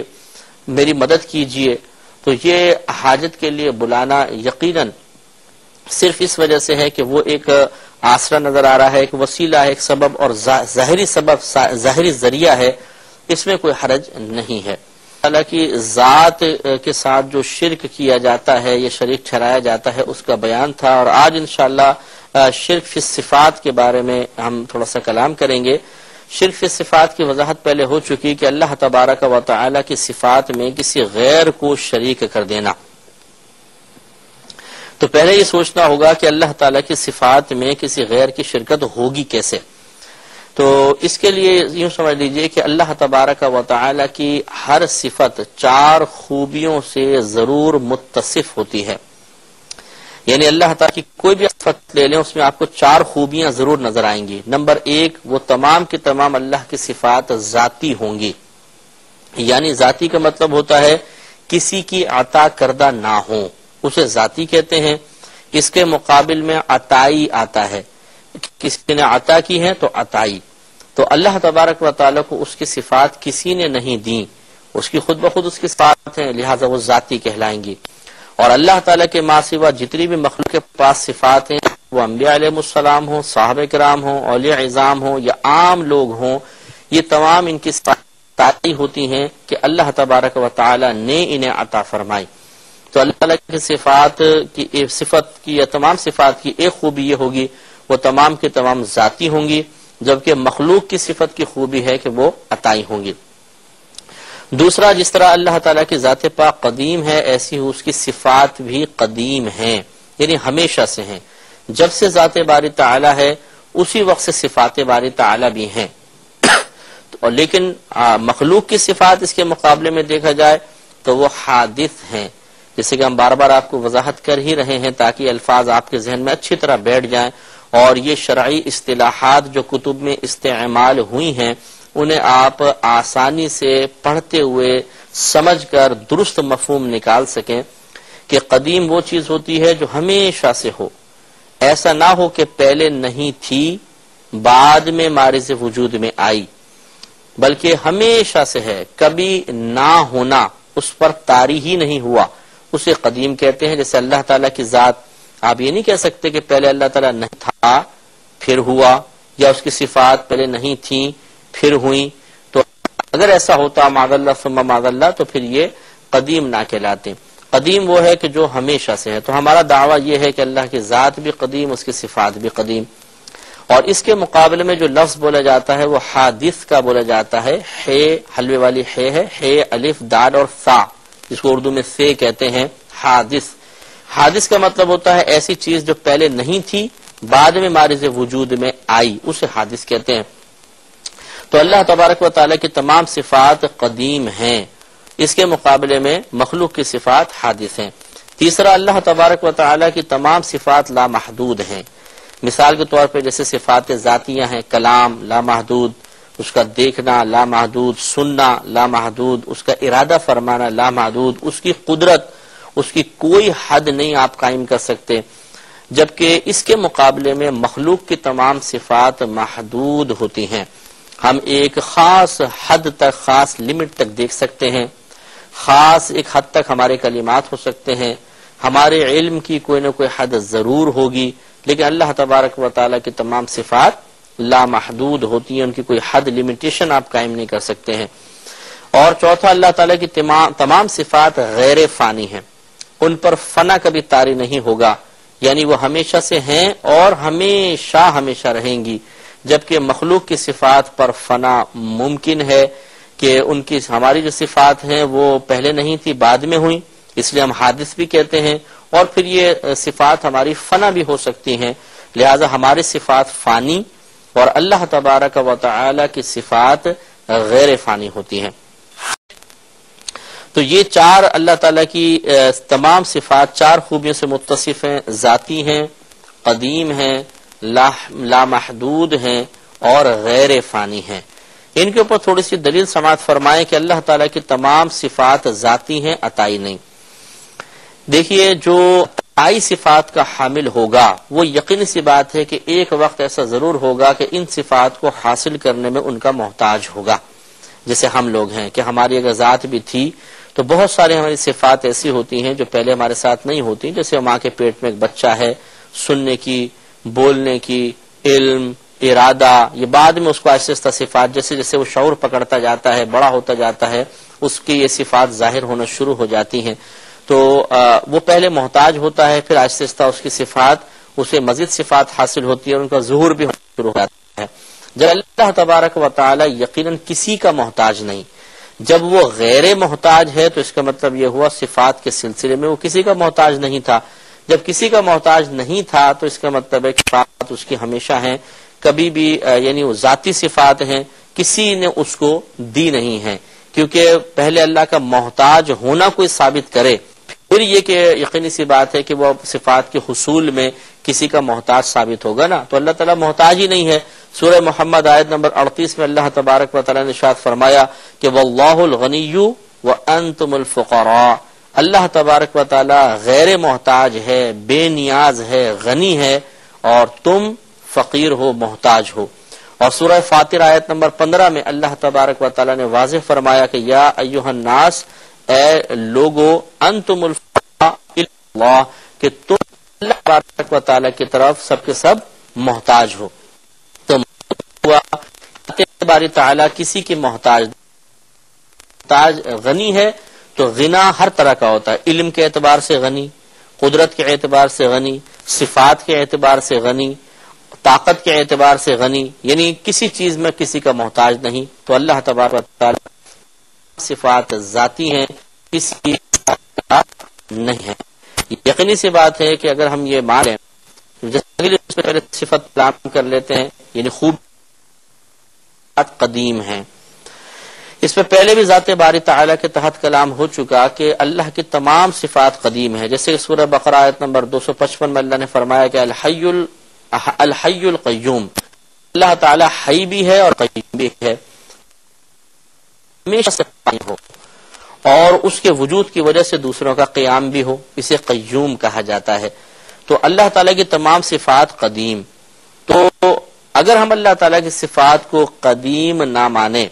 بلکہ حادث تصور کریں کہ بعد میں اللہ کو ملی، تو دو چیزیں ثابت ہوں گی۔ ایک ہے کہ اللہ کی تمام صفات ذاتی نہیں بلکہ عطائی ہیں، کیونکہ جب قدیم نہیں ہے صفات بعد میں حاصل ہوئی، اور جب بعد میں حاصل ہوئی تو اس کا مطلب ہے کہ ان کے حصول میں اللہ تبارک و تعالیٰ کسی اور ذات کا محتاج تھا، تو جب محتاج ہوگا تو محروم بھی ہوگا، تو یقینی سی بات ہے پھر اس کی صفات ذاتی نہ رہیں بلکہ عطائی ہوئی کہ کسی نے اس کو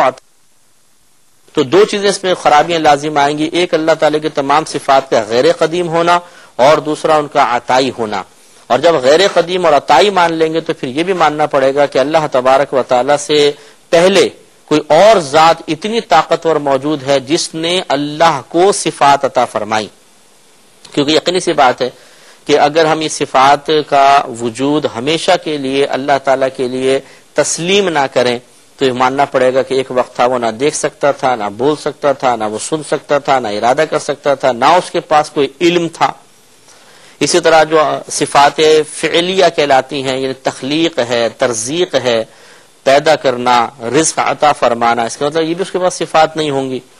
تو جب یہ ہے ہی نہیں تو پھر اس کی صفات کیسے پیدا ہوئی یہ بتائیے. کیا اس نے خود پیدا کی؟ اگر آپ کہتے ہیں خود پیدا کی تو اس کے پاس تو صفت تھی ہی نہیں، کس نے پیدا کر کے دی؟ تو ماننا پڑے گا کوئی اور ذات ایسی ہے جو اللہ تبارک و تعالی سے بھی زیادہ قدرت کی حامل ہے، اس نے اللہ کو عطا فرمائی. اور ماد اللہ ثم ماد اللہ ہمارا ایمان اور عقیدہ ہے کہ اللہ تبارک و تعالی صرف وہی واحد واجب الوجود ہے، اس سے زیادہ قدرت والی ذات اس کائنات میں نہیں ہے. لہذا اللہ تبارک و تعالی کی تمام صفات کو قدیم ماننا لازم ہے اور ذاتی ماننا لازم ہے، ورنہ ہزارہا قسم کی خرابیاں لازم آ سکتی ہیں. اللہ تعالیٰ کی تمام صفات لامحدود ہیں، ان کی کوئی حد نہیں. اس پر دلیل یہ ہے کہ سورہ کہف آیت نمبر 109 میں ایک صفت کے بارے میں اللہ کا کلام ہے، لیکن اس سے اندازہ ہو سکتا ہے کہ اللہ نے ارشاد فرمایا کہ قل لو کان البحر مدادا لکلمات ربی. اے حبیب کریم صلی اللہ علیہ وسلم آپ فرما دیجئے کہ اگر سمندر اللہ میرے رب کے کلمات کے لیے سیاہی بن جائیں، لنفد البحر تو سمندر ختم ہو جائیں گے، قبل ان تنفد کلمات ربی اس سے پہلے کہ میرے رب کے کلمات ختم ہوں. یعنی اللہ کے کلمات ختم نہیں ہوں گے، سمندر کی سیاہیاں خشک ہو جائیں گی. ولو جئنا بمثلہ مددا اگرچہ لائیں ہم اس کی مثل ایک اور مطلب سمندر لے آئیں تب بھی اللہ کے کلمات ختم نہیں ہو سکتے. تو سمندر کی وسعت دیکھیے، اگر 20 سمندر میں ہے تو کدھر نظر نہیں آتا، اتنا اور گہرائی کئی ہزار میل تک بعض اوقات گہرائی ہے بعض مقامات پر. لیکن اللہ تعالیٰ بیان فرما رہا ہے کہ اگر اس تمام سمندر کو سیاہی بنا کے آپ اللہ کے کلمات لکھنا آئے گا کہ سمندر ختم ہو جائے گا، اللہ تبارک و تعالیٰ کا کلام ختم نہیں ہوگا. اس سے اللہ تعالیٰ کی صفات بالکل لامحدود ہیں اور حقیقتاً ہم اس کے علم کی حد نہیں جانتے. وہ کہاں تک ملاحظہ فرما سکتا ہے، اس کے ارادے کتنے ہیں، اس کی قدرت کی وسعت کیا ہے، حقیقتاً ہمیں اس کا اندازہ نہیں ہو سکتا. لہٰذا یہ ماننا پڑے گا کہ اللہ تعالیٰ کی تمام صفات لامحدود ہیں. اس کے علاوہ اللہ تعالیٰ کی تمام صفات غیر فانی ہیں، ان پہ کبھی فنا طاری نہیں ہوگا. عقلی طور پر ہم اس کو ثابت کر سکتے ہیں کہ اگر ہم یہ تسلیم کر لیں کہ کبھی ایسا ہو سکتا ہے کہ اللہ تعالیٰ کی صفات اس سے جدا ہو جائیں تو یقیناً پھر ہزارہ عیوب کی نسبت اللہ تبارک و تعالیٰ کی طرف ہو جائے گی. مثلاً وہ ہو سکتا ہے اگر یوں تصور کر لیا جائے معاذ اللہ ثم معاذ اللہ کہ اس کی صفت پر دیکھنے کی صفت فنا ہو جائے تو وہ بالکل ایک اندھے کی مثل ہو جائے گا، وہ دیکھ نہیں سکے گا اور معاذ اللہ بہت بڑی بے ادبی ہے. پھر وہ اپنی کائنات کو کیسے ملاحظہ فرمائے گا؟ اگرچہ اس کا دیکھنا آنکھ کا محتاج نہیں ہے ہماری مثل، اس کا دیکھنا کس طرح ہے وہ اپنے شان کے لائق دیکھتا ہے. ہم اس کی صحیح تفسیر اور تفصیل بھی بیان نہیں کر سکتے، اس کا تصور بھی قائم نہیں کر سکتے. لیکن بہرحال اگر دیکھنے کی صفت نکل جائے تو نابینا ہو جائے، اور جب اللہ تبارک و تعالیٰ کو کچھ نظر نہیں آئے گا تو کائنات کا نظام کیسے چلائے گا؟ کلام ختم ہو جائے تو بول نہ سکے، ارادہ ختم ہو جائے، علم ختم ہو جائے تو جہالت کی نسبت ہو جائے گی. لہذا معلوم ہوا کہ معاذ اللہ ثم معاذ اللہ اللہ تبارک و تعالیٰ کی صفات کبھی بھی اس کی ذات سے جدا نہیں ہو سکتی ہیں. سورہ رحمان آیت نمبر 26-27 میں اللہ تبارک و تعالیٰ ارشاد فرماتا ہے کل من علیہا فان، ہر وہ چیز جو اس زمین پر ہے وہ فنا ہونے والی ہے. وَيَبْقَى وَجْهُ رَبِّكَ ذُو الْجَلَالِ وَالْإِكْرَامِ، اور باقی رہے گا تیرے رب کا وجہ، یعنی تیرے حکومت سلطنت باقی رہے گی جو جلال والا ہے اور اکرام والا ہے. تو اللہ تعالیٰ نے اپنی ذات کو غیر قرار دیا اور جب تک ذات باقی ہے اس کی ذات بھی باقی رہیں گی. انشاءاللہ اس پہ مزید کلام اگلے پروگرام میں بھی جاری رہے گا. تھا کہ اللہ تبارک و تعالیٰ کی ہر صفت 4 خوبیوں سے ضرور متصف ہوگی. نمبر 1 وہ ذاتی ہوں گی، یعنی کسی کی عطا کردہ نہیں ہے. نمبر 2 وہ قدیم ہیں، یعنی ہمیشہ سے ہیں، ایسا نہیں ہے کہ پہلے اللہ کی صفات نہیں تھیں بعد میں وہ پیدا ہوئیں. نمبر 3 لامحدود ہیں، یعنی ان کی کوئی حد نہیں ہے. اور نمبر 4 وہ غیر فانی ہیں، ان پر کبھی فنا طاری نہیں ہو سکتا۔ تو اگر ہم یہ 4 صفات میں سے کوئی ایک صفت کسی کے لیے تسلیم کر لیں تو شرک کا ارتکاب یعنی شرک فی صفات کا ارتکاب ہو جائے گا۔ مثال کے طور پہ ہم کسی بھی مخلوق کی کسی صفت کے بارے میں یہ کہیں کہ یہ اللہ کی عطا کردہ نہیں ہے بلکہ خود بخود اس کو حاصل ہے، اس کی یہ صفت ذاتی ہے، تو یہ شرک ہو جائے گا۔ مثال کے طور میں ہم کسی شخص کے علم کے بارے میں کہتے ہیں کہ اسے اللہ نے یہ علم نہیں دیا، یہ خود بخود اس کے پاس یہ علم ہے ذاتی طور پر، تو یہ شرک فی صفات میں شامل ہوگا، کیونکہ علم ایک صفت ہے، جیسے کہ اللہ کا علم بھی ایک صفت ہے، اور اللہ تعالیٰ کا علم ذاتی ہو سکتا ہے، باقی تمام مخلوق کا علم عطائی ہوگا، لیکن ہم نے اس کو ذاتی مان لیا تو یہ شرک فی صفات میں داخل ہوگا۔ دوسرا، جس طرح اللہ تبارک و تعالیٰ کی صفات قدیم ہیں، اگر کسی مخلوق کی صفت کو قدیم مان لیا تو یہ بھی اس کا وہی مفہوم نکل آئے گا کہ گویا کہ ہم نے اس مخلوق کی اس صفت کو ذاتی تسلیم کر لیا، کیونکہ جو قدیم ہوتی ہے وہ عطا کردہ نہیں ہوتی ہے، کیونکہ وہ تو ہمیشہ سے ہے، تو لہذا اگر کسی مخلوق کی صفت کو حادث نہ مانا جائے بلکہ قدیم مانا جائے تو یہ بھی غلط ہوگا۔ مثال کے طور پہ ہم کسی شخص کے علم کے بارے میں کہتے ہیں کہ یہ علم اس کو ہمیشہ سے ہے، ایسا نہیں کہ پہلے نہیں تھا بعد میں اس کو ملا، ہمیشہ سے اس کے پاس یہ علم ہے، تو یہ شرک فی صفات کے زمرے میں آئے گا۔ تیسرا، کسی مخلوق کی صفت کو لامحدود تسلیم کر لیا جائے کہ اس کی کوئی حد نہیں ہے، تو یہ بھی شرک فی صفات میں آتا ہے۔ مثال کے طور پہ کسی کے علم کے بارے میں کہا جائے کہ اس کی کوئی حد ہو ہی نہیں سکتی ہے، تو یہ اللہ تعالیٰ کے علم کی کوئی حد نہیں ہو سکتی ہے، باقی مخلوق کے چاہے کوئی بھی مخلوق میں سے ہو اس کے علم کی کوئی نہ کوئی حد ضرور ہوگی، تو یہ غلط ہوگا۔ ہاں یہ ہو سکتا ہے، اس پہ ذرا توجہ رکھیے گا کہ کسی مخلوق کا علم مثال کے طور پہ لے لیں، وہ اتنا کثیر ہو کہ ہم اس کی حد تک نہ پہنچ سکتے ہوں، تو اپنے اعتبار سے اگر ہم کہیں کہ بھائی ان کے علم کی تو کوئی انتہائی نہیں ہے، یعنی ہم اس انتہا تک نہیں پہنچ سکتے، لیکن اگر اللہ تعالیٰ کے علم کے مقابلے میں دیکھا جائے یا اللہ تعالیٰ کی صفت کے مقابلے میں دیکھا جائے تو مخلوق کی صفت کی کوئی نہ کوئی حد ضرور مانی جائے تو پھر یہ شرک نہیں ہوگا۔ ہم ایک مثال لیتے ہیں کہ نبی کریم صلی اللہ علیہ وسلم کا علم مبارکہ کتنا ہے یہ آپ اور میں اس کی حد نہیں جانتے۔ علماء کرام نے ایک مثال کے ذریعے صرف سمجھانے کے لیے مثال قائم فرمائی کہ نبی کریم صلی اللہ علیہ وسلم کے علم مبارکہ کی وسعت دوسری مخلوق کے علوم کے مقابلے میں بالکل ایسے ہے کہ جیسے ایک بہت بڑا سمندر ہو اور اس میں ایک چڑیا پانی پینے کے لیے اپنی چونچ ڈالے، اور جب وہ اپنی چونچ اٹھائے تو اس کی چونچ سے ایک قطرہ گرے، تو وہ علماء فرماتے ہیں کہ یہ جو چونچ سے قطرہ گر رہا ہے یہ سمجھنے تمام مخلوقات کا علم ہے، اور وہ سمندر ہمارے نبی کریم صلی اللہ علیہ وسلم کا علم ہے۔ تو آپ اندازہ فرمائیں کہ کیا وسعت ہے علم مصطفیٰ صلی اللہ علیہ وسلم کی، لیکن یہ ہمارے اعتبار سے ہے کہ ہم جب اس وسعت پر نگاہ ڈالنے کی کوشش کرتے ہیں تو اس کی آخری حد نظر نہیں آتی، تو ہم کہیں گے کہ ہمارے نبی کریم صلی اللہ علیہ وسلم کا علم کی تو بھائی کوئی انتہائی نہیں ہے، لیکن جب اللہ تبارک و تعالیٰ کے علوم کے مقابلے میں نبی کریم صلی اللہ علیہ وسلم کے علم مبارکہ کو بیان کیا جائے گا تو ضرور یہ کہا جائے گا کہ اللہ کے علم کی کوئی انتہا نہیں اور نبی کریم صلی اللہ علیہ وسلم کے علم کی کوئی نہ کوئی انتہا ہے، لیکن وہ کیا انتہا ہے ہم جیسے ناقص لوگ اس انتہا تک نہیں پہنچ پاتے۔ تو امید ہے کہ یہ فرق آپ کو اچھی طرح سمجھ میں آ گیا ہوگا۔ چوتھی اللہ کی صفت کی خوبی ہے کہ وہ غیر فانی ہے، لہذا اگر کسی نے مخلوق کی کسی صفت کے بارے میں یہ تصور قائم کر لیا کہ اس پہ فنا قائم نہیں ہو سکتی تو یہ بھی شرک فی صفات کے زمرے میں آئے گا۔ یہاں بھی ایک ضروری وضاحت بہت ضروری ہے۔ دیکھیے اللہ تعالیٰ نے اپنے حبیب کریم صلی اللہ علیہ وسلم کے لیے خود قرآن عظیم میں واضح طور پر فرمایا وَلَلْآخِرَةُ خَيْرٌ لَكَ مِنَ الْأُولَى، اے حبیب کریم صلی اللہ علیہ وسلم ہر آنے والی گھڑی آپ کے لیے پچھلی گھڑی سے افضل ہے۔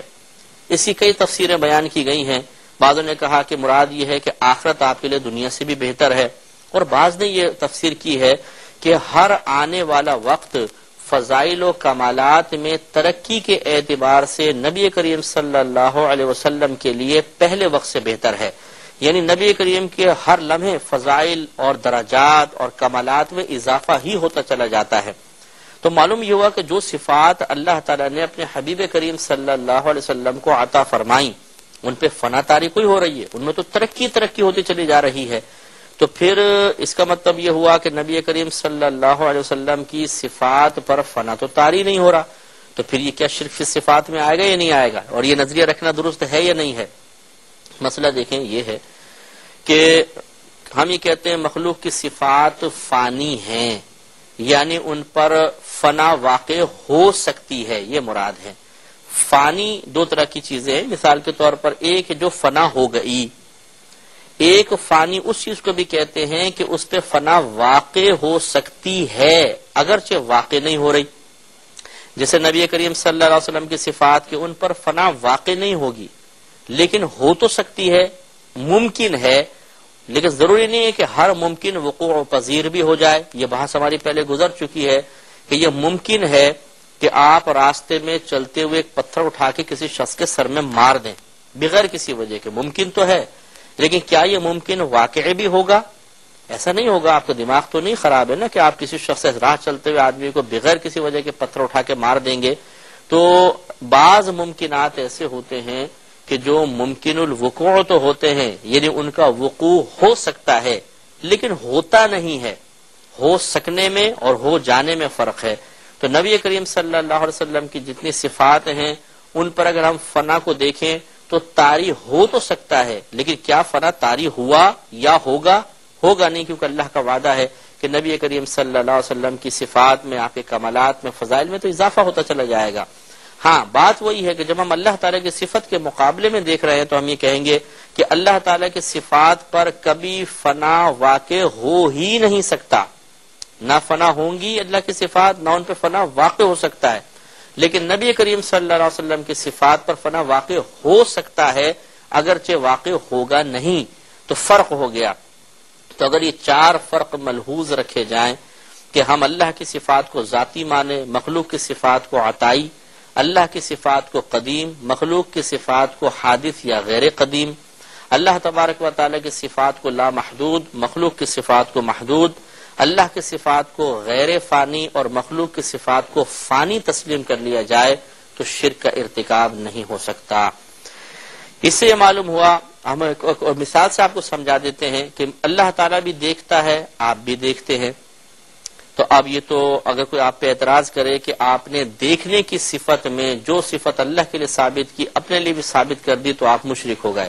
آپ جواب دیں گے کہ نہیں، یہاں چار فرق ہیں. اللہ کا دیکھنا ذاتی، میرا عطائی، اس کا قدیم، میرا حادث و غیر قدیم، اس کا لامحدود، میرا محدود، اس کا غیر فانی، میرا فانی. جب یہ چار فرق ہیں تو بالکل شرک ثابت نہیں ہو سکتا. اسی طریقے سے جیسے دیکھیں ایک آیت میں آپ کی خدمت میں عرض کرتا ہوں کہ اللہ تبارک و تعالی نے ارشاد فرمایا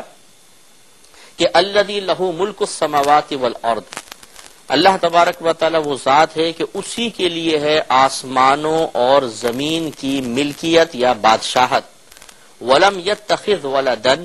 اور اس نے کوئی اولاد اپنے لیے نہیں بنائی ہے. ولم یکن لہ شریک فی الملک، اور نہ اس کے لیے اس سلطنت اور ملک میں کوئی شریک ہے. سورہ فرقان کی آیت نمبر 2 ہے. تو اللہ تعالیٰ منع فرما رہا ہے کہ اس کی ملکیت میں، اس کی سلطنت میں کوئی شریک نہیں ہے، اس کی بادشاہت میں کوئی شریک نہیں ہے. لیکن آپ دیکھیے کہ ہم لوگوں کو کہتے ہیں جی یہ بادشاہ ہے، فلاں چیز کا مالک فلاں ہے، تو کیا یہ شرکت ثابت ہو گئی؟ نہیں. وجہ وہی ہے کہ اللہ کا مالک ہونا ذاتی، ہمارا مالک ہونا اللہ کی عطا سے تو عطائی، اس کا قدیم، ہمارا غیر قدیم، اس کا غیر فانی، ہمارا فانی، اس کا لامحدود. ہماری ملکیت کی اور سلطنت کی ایک حد ہوتی ہے، لہذا شرک ثابت نہیں ہوگا. یہ چار فرق ضرور ملحوظ رکھے جائیں. بہت سارے معاملات میں انشاءاللہ ان پر کلام ہوگا. جیسے کہ ہمارا نیکسٹ جو میرا ارادہ ہے نبی کریم صلی اللہ علیہ وسلم کے علوم غیبیہ کے بارے میں انشاءاللہ ہم کلام کریں گے، اور اسی جہت سے کہ کیا اگر نبی کے لیے، انبیاء علیہ السلام کے لیے، صحابہ کرام کے لیے، اولیاء عظام کے لیے اگر غیب ثابت کر دیا جائے کہ انہیں علوم غیبیہ حاصل ہوتے ہیں تو شرک کا ارتکاب تو نہیں ہو جائے گا. تفصیلی کلام اپنے مقام پر آئے گا، لیکن اگر آپ اس موجودہ ہمارے ٹاپک کے مطابق اس کو دیکھنا چاہیں تو آپ فیصلہ کر سکتے ہیں کہ ہم یہ کہہ سکتے ہیں کہ نبی کریم صلی اللہ علیہ وسلم کے لیے علم غیب تو قرآن سے ثابت ہے. اب اگر یہ شبہ پیدا ہو کہ اللہ کے لیے بھی علم غیب کی، اللہ کی طرف بھی نسبت، نبی کی طرف بھی نسبت، تو شرکت ہو گئی، تو اس شرکت کو انہی 4 فرقوں کی وجہ سے ختم کیا جائے گا، اور اس تصور کو ختم کیا جائے گا کہ اللہ تعالیٰ کے علوم غیبیہ ذاتی، نبی کریم کے عطائی، اللہ تعالیٰ کے قدیم، نبی کریم کے غیر قدیم، اللہ تبارک و تعالیٰ کا علم لا محدود، نبی کریم صلی اللہ علیہ وسلم کے علم کی ایک حد ہے، اللہ تعالیٰ کا غیر فانی، اور نبی کریم صلی اللہ علیہ وسلم کے علم پر فنا واقع ہو سکتی ہے، اگرچہ کبھی واقع ہوگی نہیں۔ تو معلوم ہوا کہ ان 4 فرقوں کو ملحوظ رکھا جائے تو یہاں بھی شرک کا تحقق نہیں ہوگا۔ اس پر انشاءاللہ تفصیلی کلام ہمارا جاری رہے گا، تو امید ہے کہ یہ بات آپ کو سمجھ میں آ گئی ہوگی کہ شرک فی صفات کا تحقق اسی وقت ہو سکتا ہے کہ جب اللہ تبارک و تعالیٰ کی صفات جن خوبیوں سے متصف ہیں ان میں سے کوئی خوبی اور اسی مفہوم اور مطلب کے ساتھ مخلوق کی کسی صفت کے اندر ثابت کر دینا، یہ شرک فی صفات میں شامل ہوگا۔ اب آخر میں 2 باتیں انشاءاللہ کر کے پھر ہمیں توحید اور شرک کے ٹاپک کو، مین ٹاپک کو ہم ختم کریں گے، اس کے ضمن میں اور کئی ٹاپکس چلتے رہیں گے۔ ایک بات تو یہ کہ یاد رکھیے کہ مشرکین جو تھے پہلے زمانے کے تھے، اور اب بھی بہت سے ایسے ہیں کہ وہ اللہ تبارک و تعالیٰ کے وجود کے منکر نہیں ہیں، وہ اللہ کے وجود کو تسلیم کرتے ہیں لیکن توحید باری تعالیٰ کے قائل نہیں ہیں، اس وجہ سے ان کو آخرت میں عذاب ہوگا، اور ان کا اللہ تعالیٰ کے وجود کو تسلیم کر لینا اللہ تعالیٰ کی بارگاہ میں قابل قدر نہیں ہے۔ چاہے اس مشرک کا نام آپ کچھ بھی رکھ دیجئے اس دور کے اندر، وہ چاہے آتش پرست ہو، چاہے وہ بت پرست ہو، چاہے وہ ستارہ پرست ہو، چاہے وہ کسی اور مخلوق کی پوجا کرتا ہو، اگر وہ اللہ کے وجود کو تسلیم کرتا ہے تو صرف اس وجہ سے ہم اس کو نجات یافتہ نہیں کہہ سکتے کہ وہ اللہ کے وجود کو مانتا ہے، کیونکہ توحید باری تعالیٰ اس بات کا تقاضا کرتی ہے کہ جب تم اللہ کے وجود کو مان لیتے ہو، اسے اپنا رب تسلیم کر لیتے ہو، تو پھر جو وہ بات کہہ رہا ہے، جو عقیدہ اور نظریہ اپنے حبیب کریم صلی اللہ علیہ وسلم کے ذریعے تم تک پہنچا رہا ہے، اس عقیدے کو بھی اختیار کرو، اور وہ عقیدہ یہ ہے کہ اللہ تعالیٰ کے ساتھ کوئی شریک نہیں ہو سکتا، نہ ذات میں نہ صفات میں۔ اس پر چند میں آیات عرض کر دیتا ہوں کہ مشرکین جو تھے سرکار کے زمانے کے بھی، وہ اللہ کے وجود کے منکر نہیں تھے، وہ توحید باری تعالیٰ کے منکر تھے، اس وجہ سے ان پر آخرت میں عذاب ہوگا اور وہ راندہ درگاہ ہوئے۔ چنانچہ سورہ عنکبوت آیت نمبر 61 میں اللہ تعالیٰ نے فرمایا وَلَئِن سَأَلْتَهُم مَّنْ خَلَقَ السَّمَاوَاتِ وَالْأَرْضَ وَسَخَّرَ الشَّمْسَ وَالْقَمَرَ، کہ اے حبیب کریم صلی اللہ علیہ وسلم، اگر آپ ان کفار سے سوال کریں کہ کس نے پیدا کیے آسمان اور زمین، اور کس ذات نے مسخر کیا ہے شمس اور قمر کو، یعنی سورج اور چاند کو، مسخر کا معنی معین کر دیا، یہ بھاگ نہیں سکتے، نکل نہیں سکتے، ایک خاص مطلب ترتیب کے ساتھ ہی اپنا اپنا کام کر رہے ہیں، تو اللہ تعالیٰ فرماتا ہے کہ لَيَقُولُنَّ اللَّهُ، تو یہ ضرور کہیں گے کہ اللہ نے، یعنی وہ مانتے تھے کہ اللہ تبارک و تعالیٰ نے ہی انہیں مسخر کیا ہے، اور اللہ تعالیٰ ہی زمینوں اور آسمانوں اور زمین کا خالق ہے۔ تو اللہ تعالیٰ فرماتا ہے فَأَنَّ يُؤْفَكُونَ، تو پھر یہ کہاں اوندھے چلتے چلے جا رہے ہیں، کہاں الٹی چال چل رہے ہیں، جب تسلیم بھی کرتے ہیں کہ اللہ تعالیٰ نے سب کچھ پیدا فرمایا اور سورج چاند کو اس ذات نے مسخر کیا، تو پھر کیوں توحید باری تعالیٰ کے قائل نہیں ہوتے ہیں۔ اسی طرح اسی سورہ میں آیت نمبر 63 میں اللہ نے فرمایا کہ وَلَئِن سَأَلْتَهُمْ، اے حبیب کریم صلی اللہ علیہ وسلم، ضرور یہ بات ہے کہ اگر آپ ان سے سوال کریں کہ من نزل من السماء ماء، کہ کس ذات نے آسمان سے پانی کو نازل کیا، فأحیا به الارض، پھر اس کے ذریعے زمین کو زندہ کیا، من بعد موتها، اس زمین کے مردہ ہو جانے کے بعد، لَيَقُولُنَّ اللَّهُ، تو یہ ضرور کہیں گے کہ اللہ تبارک و تعالی نے۔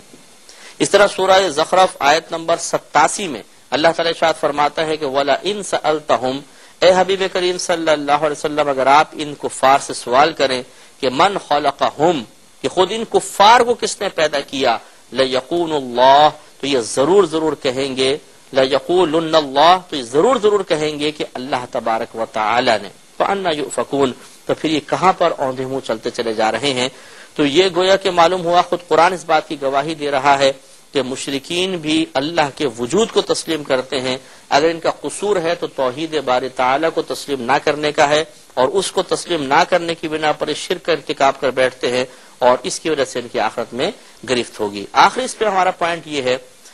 کہ آپ لفظ مشرک جب استعمال کرتے ہیں تو پیچھے یہ بات ثابت ہو گئی ہے کہ یہود عزیر علیہ السلام کو اللہ کا بیٹا مانتے تھے، اور جو عیسائی حضرات ہیں وہ عیسیٰ علیہ السلام کو اللہ کا بیٹا تصور کرتے تھے، تو یہ شرک فی ذات کے مرتکب ہوئے، تو لہٰذا اس اعتبار سے ان کو مشرک کہا جانا چاہیے تھا۔ لیکن اللہ تبارک و تعالیٰ نے قرآن عظیم میں اہل کتاب کا تذکرہ علیحدہ کیا اور لفظ مشرک کا اور مشرکین کا تذکرہ علیحدہ کیا، جس سے فقہا اس بات پر مجبور ہوئے کہ لفظ مشرک کے دو معانی اختیار کیے جائیں، ایک لغوی معنی اور ایک شرعی معنی۔ اہل کتاب کے لیے ایک تو لفظ مشرک کا لغوی معنی ہے کہ شرک کرنے والا، اس لغوی معنی کے اعتبار سے سب کے سب چاہے کفار ہوں چاہے اہل کتاب ہوں وہ مشرک ہو سکتے ہیں، لیکن جب ہم شرعی معنی کے اعتبار سے دیکھتے ہیں کہ مشرک کا لفظ تو پھر اہل کتاب پر مشرک کا اطلاق نہیں ہوتا، بلکہ غیر مطلب جو اہل کتاب ہے ان پہ لفظ مشرک کا اطلاق ہوتا ہے۔ لیکن اس مسئلے کو